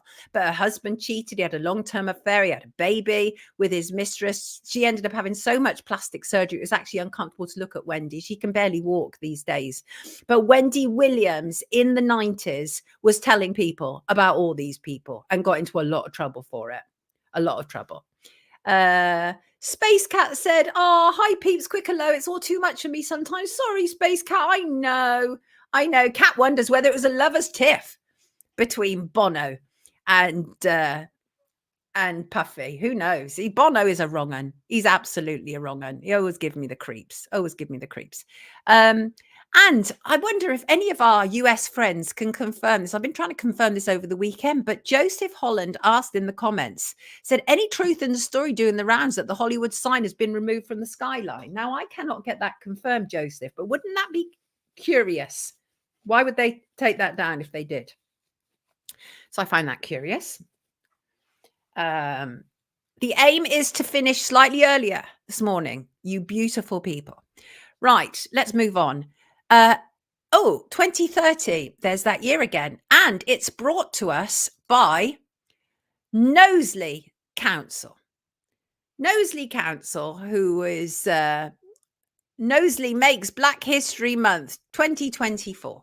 But that's not what I'm here to talk about. So Knowsley Council claim that their aim is to eliminate HIV and AIDS by 2030. How are they going to do that exactly? How are they planning to do that? So they say Knowsley has taken a significant step towards helping to end the HIV AIDS epidemic by committing to join the fast track cities. That sounds like C40 cities to me. The decision was made by the council's cabinet at their meeting on Wednesday, the 2nd of October. The Fast Track Cities initiative was launched in 2014 with the goal of eliminating HIV AIDS by 2030, including achieving 0 new infections, 0 AIDS-related deaths, and 0 stigma. The initiative has already made significant progress in reducing new HIV infections and AIDS-related deaths in cities around the world. So that is the plan. Knowsley Council is planning to eliminate HIV and AIDS by 2030. That's a fairly noble cause, isn't it? And do we believe them? Talk to somebody like Dr. Judy Mikovits, who I've interviewed. She has some very interesting things to say about AIDS. Very interesting. And she was right there as a scientist at the start and knows a great deal about it. It does sound like 15-minute cities, doesn't it? I saw, anybody seen that new BBC advert? The fight for the truth is on, they tell us, which is really noble. I've got some screenshots from it because it's all over YouTube, by the way, the advertising. I think I have. Maybe it's disappeared. It might have disappeared. Who knows? But anyway, oh no, here it is. I've got it here. Right. See if you can see this. So what we have is Clive Myrie, who is a BBC News presenter. And it actually says, this is our BBC. Trust is earned. And it's a very powerful ad, very slickly produced, as you'd expect by the BBC. They're very good at slickly producing productions. But obviously, in the wake of the whole Hugh Edwards scandal, they know that the whole BBC has been knocked again. I mean, honestly, the BBC cannot recover. It cannot recover. It's had the Savile scandal, the Hugh Edwards scandal. I mean, it kind of goes on, doesn't it? They pay their presenters, Gary Lineker, I think, is the top earner or one of, they pay them egregious amounts of money. Anyway, this new advert is fairly hilarious. And the reason I say it's fairly hilarious is because Clive Myrie has been used as the figurehead of all that is good and decent at the BBC. And yet, this weekend, Clive Myrie has been busted. He's had to apologise after failing to declare £65,000 of outside earnings from corporate events, which is on top of his £310,000 salary that he makes from the BBC. Now, the thing is that they have to disclose sums on the BBC. They've been required to declare their earnings from outside sources since 2021, when everything kicked off about the amount of money that they were all earning. And Myrie received income from a total of 11 events over the past year, earning between £5,000 and £10,000 for 9 of them, and over £10,000 for the remaining 2. In a recent list of the corporation's high-profile earners, Clive Myrie was found to have received the most from external sources, 6 of which he had declared this year until June. So the BBC are asking us to trust them, and they're using a man who has been hiding about how much money he's been earning, even though he's supposed to declare them. Actually, I've got a pile of his undeclared events in front of me. Nice money if you can make it. And of course, it's vital that a BBC newsreader is not receiving money from outside interest. But let's see who Clive has been paid. He's been paid by Suffolk Chamber of Commerce. He's been paid by the National Residential Landlords Association. Must be iffy if he's talking about homelessness and the problem with private rented properties. He's been a keynote speaker at Anthology Today, an education technology event. So again, technology problematic. A keynote speaker at Coventry and Warwickshire Chamber of Commerce. So presumably it would be quite tricky for him to talk about any business interests in those areas. In fact, any time he's a keynote speaker for a Chamber of Commerce, it should be problematic. A BBC speaker should not be doing that. And he's also been a keynote speaker at Dutch Bank's ING View from the Top, where he earned more than £10,000. So let's see, Clive Myrie might be problematic in local councils, landlords, banks, mortgages, and asset management, because he was also a speaker at an event hosted by asset manager Arbiden at the Royal College of Surgeons. So also problematic when it comes to medical help as well. So that's it. The BBC are asking us to trust a man who has lied to us. He's lied to us because he's not declaring his events. It's annoying. It's very annoying. I'm so sick of these people. I want to show you something. Many of you will have seen this. Now, you know that people struggle to understand how much child abuse there is in establishments around the world, including in the British establishment. People really struggle. When I was making my documentary Paedophiles in Parliament, but others as well, but people really struggle to understand that children are used as blackmail. That's why I don't believe that Puffy's footage was just for him to have leverage over those people. I believe it was for external forces, such as possibly Mossad, such as FBI, such as MI6, any of those. It's possible. And because we know that these people have their proclivities, many of them are child abusers and paedophiles. And I think this is a very famous clip that I wanted to play for you because many people won't have seen it. And after the clip ends, I will read to you, if you haven't heard in its entirety, what Tim Fortescue is saying. And Tim Fortescue was a government whip. He was a British politician. He worked in Edward Heath's cabinet. And this was in a documentary, a 1995 documentary called Westminster's Secret Services. And this is what he had to say. Let me play it to you. A member with any sense who was in trouble would come to the whips and tell them the truth and say, "No, I'm in a jam. Can you help?" It might be debt. It might be scandal involving small boys, or any kind of scandal which a member seemed likely to be mixed up in. They'd come and ask if we could help. And if we could, we did. And we would do everything we can, because we would store up brownie points. That sounds a pretty nasty reason, but it's one of the reasons. Is if we can get a chap out of trouble, then he'll do as we ask forevermore. And that is the reality. And that is straight from the mouth of a man who worked with Edward Heath, who was extensively accused of being not only a paedophile, but a Satanist, who was accused of taking children onto his boat off Jersey, sodomizing them, and then finishing them off and throwing them overboard. And that is what Edward Heath was accused of. And that was what he was investigated for, Operation Conifer by Wiltshire Police. And that was when the establishment piled in on him. But what Tim Fortescue was saying there is absolutely vital. And I'm going to repeat it. He said, for anyone with any sense who was in trouble would come to the whips and tell them the truth and say, now, I'm in a jam. Can you help? It might be debt. It might be a scandal involving small boys, or any kind of scandal in which a member seemed likely to be mixed up in. They'd come and ask if we could help, and if we could, we did. And we would do anything we can, because we would store up brownie points. And that sounds a pretty nasty reason, but it's one of the reasons, because if we could get a chap out of trouble, then he will do as we ask forevermore. And that is the reality. These people didn't care about the abuse of children. They just cared about storing up brownie points that they could then use against this minister. And we know that various laws have been supported by ministers, because they are frightened of being exposed. I mean, that's happened for a very long time. That statue behind him, yes, indeed. Been going on for years and will continue, unfortunately, says Crazy Bunny. Shug has been telling people about the satanics in control for decades, made me a pariah, but that was a blessing in disguise. It's always a blessing in disguise to distance yourself from these people, Shug. So I wanted to just play that because just to remind people, because we're hearing so much at the moment, and I believe it's all linking up. Right, I believe it's all linking up. The reason that the cops came over to the UK to do with Puffy is because he has contacts over here who may or may not be involved.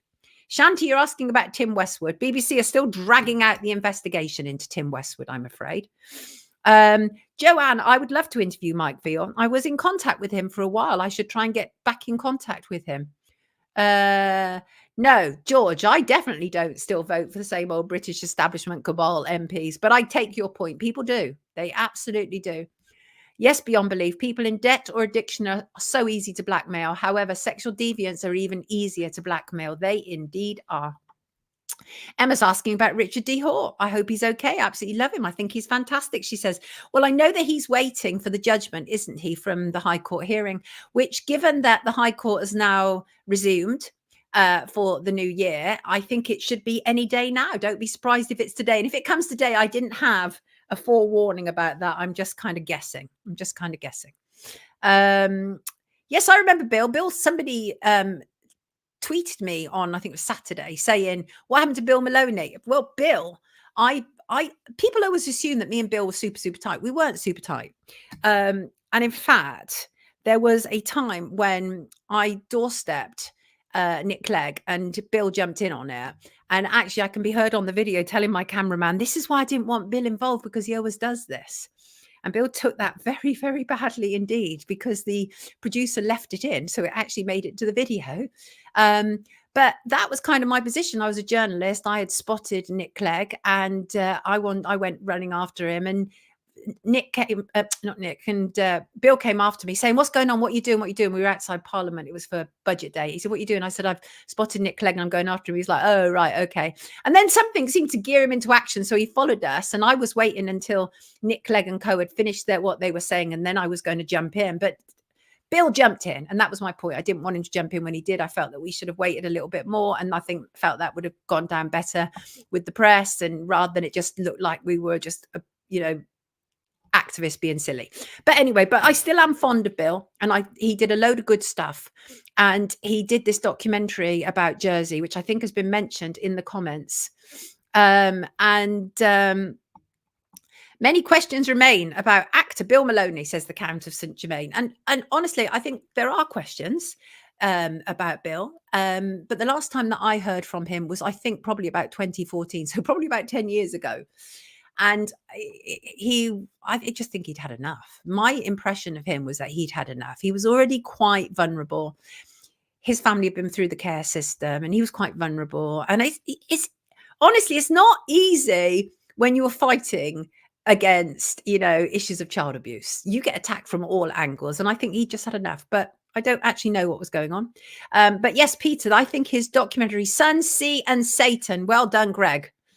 Something very odd is happening in Jersey, Jay. Absolutely. Absolutely it is. Always has. But Sun, Sea and Satan, I think, is a very illuminating documentary, actually, even down to the fact when Bill notices this stone statue in a garden of a little boy, a little naked boy.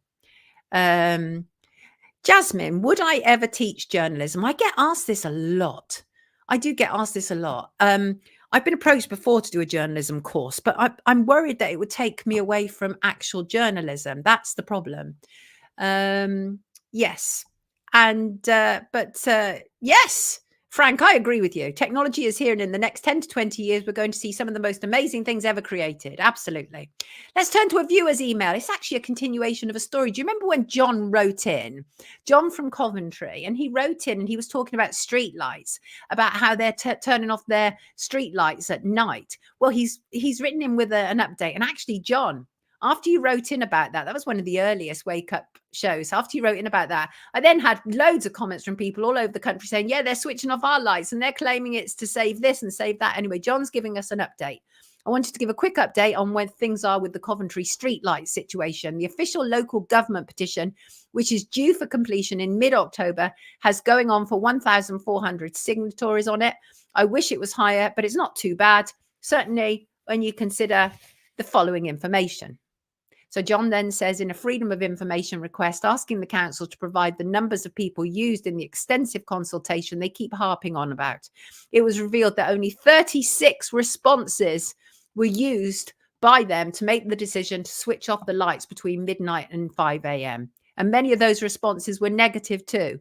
If 36 responses are enough, then surely 1,400 are. 36 people in a city of nearly 400,000. Yeah, they're probably their mates as well. However, despite West Midlands Police having put out a recent alert that there has been a marked increase in burglaries in Coventry over the last few months and people noticing more car thefts and road traffic accidents, the council in the local news have remained firm that they will not under any circumstances be turning the lights back on. So it's bad, really. John goes on to say there was massively overspent community centre, which is likely what the lack of lighting is paying for. So they spent loads of money on a community centre. The point is, what's the point of street lighting if it's not used during the night? Isn't that the point of it? Yes, Robert. Electric is being rationed, apparently. Crazy Bunny is not happy with the amount of likes we've got. Can I just say, we currently have 2,210 views and Crazy Bunny is not happy with the amount of likes we've got. Please like, people. Don't fall out with Crazy Bunny. Oh, you had a power cut last night and you freaked. Who's an asset? Who's an agent? What am I seeing? What's going on? Yes, I agree with you. Soon we will be limited. Look at this, it's a good one. Soon we will be limited to the use of electricity in our own homes. It's coming. I have to agree. And actually, look, the image that M is using. Look at that. It looks like the light at the end of the tunnel. I'd like to think it was. Yeah, it's really concerning. And John is right. So John said, obviously, the plan is to get this petition submitted so the council can at least review before they inevitably reject it. Then it's on to active protesting. Do tell me if they're cutting street lights in your area, because obviously it's very wrong. Shouldn't be happening. Shouldn't be happening. And while we're on viewer emails, Jean is not impressed with Boris Johnson. She said, "Hi, Sonia, grand risings to you, although it's not morning anymore. Hope you are well. Seriously, I almost fell off my seat reading this on Twitter. Do you think it's legit?" And what it is the London Economic, which is a publication, saying Boris Johnson says he backed Brexit to win an argument. And Boris Johnson is on the rounds to sell his book. You can bet that book it will be full of so many lies. Who'd want to proofread that book? And actually, he was asked a question. There was this whole big nonsense that went on last week. This is all kind of deceit that's taking place. Laura Kunsberg, who's like the BBC political, I don't know if she's still the political editor, but she presents now. I think she stepped down from being the political editor, and so she presents, doesn't she? And she was due to do a interview with Boris Johnson, and she claimed on Twitter that it had to be cancelled because she'd accidentally sent preparation notes to Boris Johnson by mistake rather than to her team. That sounds to me, because we've seen the pictures of Laura Kunsberg where she sat on a bench with Boris Johnson. They look like great mates. She looks like she's briefing him. It sounds to me like Laura Kunsberg's briefing to Boris Johnson was found out by other people. Allegedly. Something odd took place there. Something really, really odd. Anyway, Boris Johnson ended up giving an interview with Tom Bradbury on ITV, and it was there that he said that he wanted to win an argument and why he backed Brexit. In fact, I've got the quote here. He said, "I wanted to win an argument. I believed in freedom and that this country had a great future. What I and everybody expected was that David Cameron and his government, having called a referendum for the people, would bring forward a white paper on the details. Every other European leader who holds a referendum decides once the people have voted what to do and they stay in office. It's not normal when a prime minister asks for this vote and then evacuates the state." And that really was the only reason, of course, why Boris Johnson got in, because David Cameron offed and only returned when he was then made appear in the House of Lords under Rishi Sunak to become the foreign secretary. So it was to win an argument, really. He kind of wanted to prove things. But Boris didn't care. You could tell he didn't care one way or another about the whole thing. And I forgive me for saying Boris, because it makes him sound cuddly, right? He's not. He's horrible. He's absolutely disgusting, horrible human being. So yes, unfortunately, you're absolutely right, Jean. He backed it to win an argument. He wanted to prove a point. Didn't care either way, right, about the fallout from it. And can I just say, I am catching up my emails. Thank you to Alex for sending me information on ancient cults and occult theology. Modern day SRA blackmail trafficking operations. Very long document, which I've started to read. Very fascinating. Thank you. Thank you for sending that. And also Chris sent, oh no, I have to look into this. Chris, this is very, very interesting. Chris sent me a video about a 4 million donation to Labour for the election from the Cayman Islands, which I'm still looking into. And the other thing that I received from Time Flies, which I think might be Marsh Girl actually, was a video about cave people in the UK. Anybody seen this? Like, anybody seen this? So it's really quite shocking. So basically, this is in Bristol, right in the heart of Bristol. There's community people living deep underground in caves and tunnels. I thought they only did this kind of like in New York, but it's in Bristol. And I was listening to one of the men, one of the cave dwellers talking, and he said that there is absolutely no support for him, that he'd had a difficult youth growing up. I think a lot of these people have been in care, all different things have happened to them. But he said there's no support for him. He said if he was a junkie or an alcoholic, there would be support for him. If he was an immigrant, there would be support for him. But because he's just your old regular British man without any problems other than the fact that he's homeless, they can't help him. They are literally living in caves, these people. I'm going to put a link to it. And it's quite shocking. It's quite shocking because Bristol is a really wealthy place and people live good there. And honestly, we can't be living in a world like this where people have weekend homes and other people are forced to live underground because they haven't got a home. But as he said, if he was coming into the country, he'd be in a better position. Shocking stuff. Absolutely shocking stuff.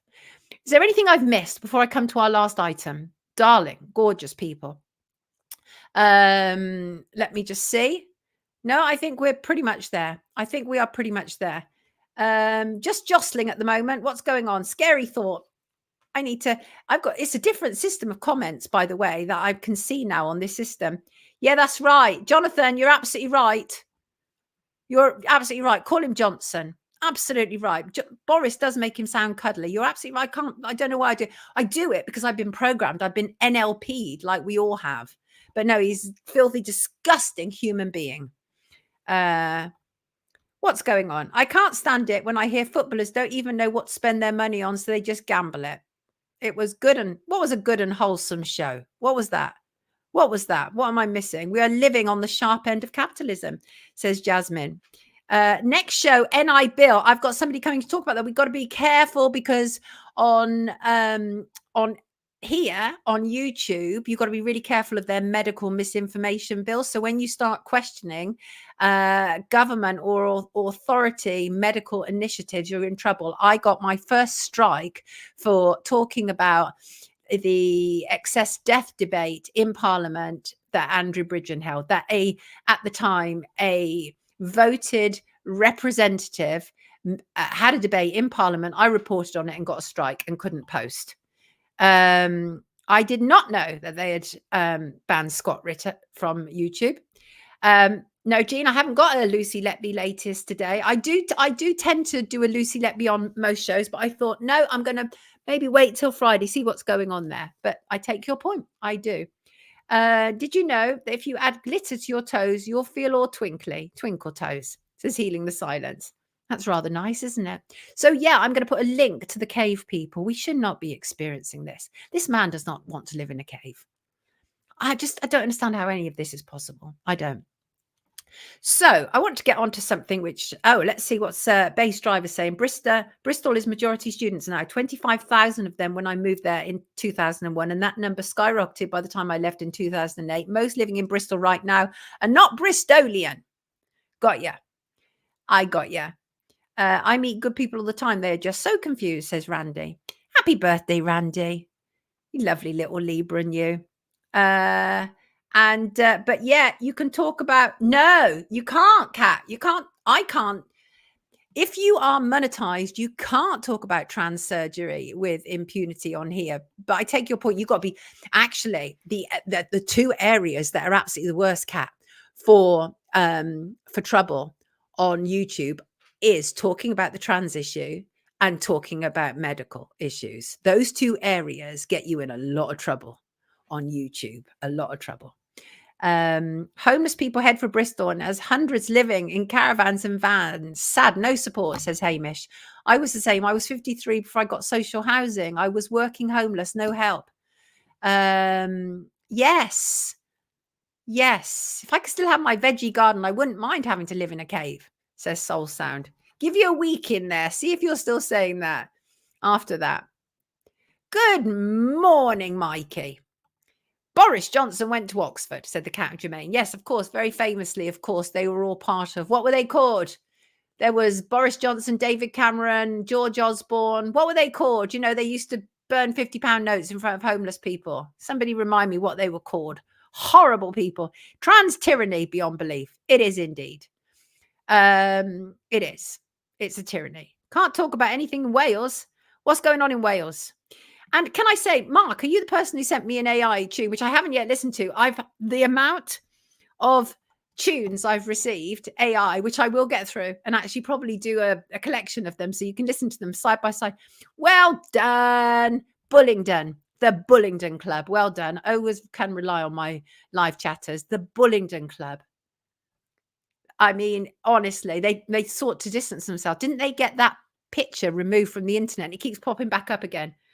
You do. Send me a song. Yes. Keep voting for greedy scumbags with fake names decade after decade. What could possibly go wrong? You're absolutely right beyond belief, of course, because they're pointing out that Boris Johnson's name, what is it? Is it like Alexander de Piffle or something? It's weird, isn't it? MB. I've been sent a jingle for the intro. I shall be listening to it. I haven't yet. I'm sorry. I'm behind with all my emails, but I'm getting there. Right. This is a reader's email. This is from Ronnie. Hello, grand risings to you, Ronnie. Ronnie says, Dear Sonia, I love Wake Up. It's my regular twice weekly show now. I look forward to you extending it to more days. Wink, wink. Ronnie's being a bit cheeky here. I have a question. I've heard you say you wouldn't change a thing about your life, even though there was a lot of pain in your childhood. Do you really mean you wouldn't change anything? Love, Ronnie. Now, here's the thing, Ronnie. Oddly enough, I wouldn't, right? Even the things that have hurt me. The bullying, the abuse, the rejections, the abandonment, the isolation, not one bit of it would I change. I believe it has shaped me into who I am, and I'm happy with that. And we hear constantly about the negative impact on adversity, how some people feel their lives are ruined after being abused as a child. And some people feel that their lives are ruined after not getting a first in their degree. So there is not there's a scale. Everybody's individual. People receive adversity in completely different ways. Some people can go through the most heinous things. They can be, abused, and they can be beaten, and they can be ostracized, and they can still be a tower of strength. And some people can take far less. So I'm not saying that some people's adversity is more important than others. I'm saying coping with kind of like any adversity. But obviously there are things that happen in the world that are very, very hard to find what I'm going to talk about now, which is the silver lining to adversity. Now, I know many people, right, cannot overcome what has happened to them. Some become addicted to the sadnesses in their lives. And you see that a lot online, where people day after day after day, they post the same things because they literally cannot get past the worst thing that happened to them. And it could be decades ago. And I make no judgment about them whatsoever, because we are all made very, very differently. Okay, the problem for some of these people is they spend decades trying to rectify what was done to them, trying to seek closure for something they can never get closure for. And they waste their time thinking about the worst things that happened to them, and they never get to move on with their life. They never get to be the person they were capable of being before they were derailed, before they were kind of like stopped in their tracks. And the thing is that the negative things that happened to me have shaped my character. I mean, no doubt about it at all. They made it possible that I could resolve and help resolve difficult issues for other people, for other children. And because I didn't want other people to feel as powerless and helpless as I did as a child. Even as a child, I remember thinking, when I'm older, I want to be able to give people a voice because I don't have a voice. Nobody listens to me. And this is not, I didn't come from a bad family. I'm coming from a great family, but we had issues. We had lots of issues. And my mum died my father left when I was 3. My mum died when I was 11. And we had lots of issues going on, poverty being one of them. And I was abused by a family friend, and that was very, very difficult. Somebody that was deeply trusted by my family, and they took advantage of that, as they often do. And none of that I would change. Literally none of it I would change. Adversity has been one of the most potent forces in my life. It literally has shaped my character. It has clarified my position. It has defined my path. And it can also fuel you becoming your absolute best self. Yes, it can. And truly, when you look at it, where would a lot of very successful people be without adversity? Right? We hear about a lot of people, like one of the most key adverse things that can happen to you, for example, is being rejected by your birth family. Right. So that you are then kind of put into the care system, you're adopted. Some people talk about forced adoption, but for a child, it's absolutely devastating to be let down by their birth family. So right from the start, some people have the odds stacked against them. But there are so many famous people who were adopted, who then went on to do incredible things. Nelson Mandela, he was adopted. Steve Jobs was adopted. Leo Tolstoy was adopted. Debbie Harry was adopted. John Fashanu, famous footballer, they were all adopted. All people who went on to great acknowledgement and achievement in their own fields. And one has to wonder whether their early adversity impacted their drive to succeed and be recognized. And I would say yes. And there are studies to actually back this up, the power of adversity. And one study, quite a famous study from 2010, which was Whatever Does Not Kill Us. And it was in the Journal of Personality and Social Psychology. And it found that, yes, when bad experiences happen, we do suffer from mental, physical, and spiritual pain. Absolutely, we do. But in that suffering, many of us develop a greater understanding of our role in the world, of hardship. I don't think I could relate some of the people I could without seeing some of the hardships that I had seen as a child. Because you see them, don't you? See journalists in mainstream media, and they've come from, kind of like privileged, wealthy backgrounds, and they haven't got a clue when they're dealing with abused people or people being raised in poverty or anybody dealing with trying circumstances. They've no clue at all. And I do. And TD said, but you do need a light out to help someone or something that shows a better way. Yes, you do, my friend. My adoption story is awful. I was hated, says Jay. Oh, we love you, mate. Anne says post-traumatic growth is a real thing, but you can't take any shortcuts to get there or tell anyone else to recover faster than they're able. Absolutely. And Anne, the only reason that I'm addressing this is because Ronnie had asked me to, but I absolutely agree with you. Everybody's journey is completely different. And that's why I don't do a scale of adversity, although there is a scale. There is a scale. And I have to think about one of the things that I'm going to paraphrase him now, paraphrasing badly. Chris Rock, at his most recent stand-up, he said that there are victims in this world, but the emergency room is full of people with paper cuts. And he's right. There are men who claim to be women who claim to be absolutely victimized, right? I don't consider them at all to be victims, right? They're the new victims. But people who are dealing with what's going on in Gaza, you can't put them on the same level as somebody who hasn't got the exam results they wanted, even though the person who didn't get the exam results they wanted, to them, their whole world is ending. But actually, as a worldly thing, you can't, they don't compare, right? And this is why Rachel gets so angry with middle-class virtue signalers. They know nothing of struggle. Rachel, do you realize you've written middle-class virus signalers? That's I like that. That's good. An artist called Ren is great. I love Ren. Ren is brilliant. An artist called Ren is great and puts his pain into his music. He's really good. I really like him. I think he's an original voice. And I don't get to say that very often these days, but I like him very much. What's this? The emptying of churches and the destruction of the family. George is talking about Maslow's hierarchy of needs. Yes. That plays into a role here as well. But anyway, just going back to Ronnie's original point, and that is, yes, Ronnie, I don't regret anything. I don't regret, because I had no say in the things that were done to me, the things that victimized me. And the only say I have is how I react to them and how I let them impact my life. And what I've done is I've taken adversity and the things that were done to me in order to better inform my world, to make me a better journalist and broadcaster. But don't get me wrong, people have a breaking point. Sometimes these things, the adversity just piles up, right? And there are times when life is just too hard, too much hardship, and it kind of can deplete your ability to cope. It can put immense pressure on you, your family, your loved ones, your work, your community. If you feel like that, please do seek help. If it all becomes overwhelming and you just can't see a way out, please seek help. Even if you send to one friend. Bijan says, not getting the exam results you want should not be an obstacle to getting the life you want unless you use that as an excuse for not achieving. I hear you, Bijan.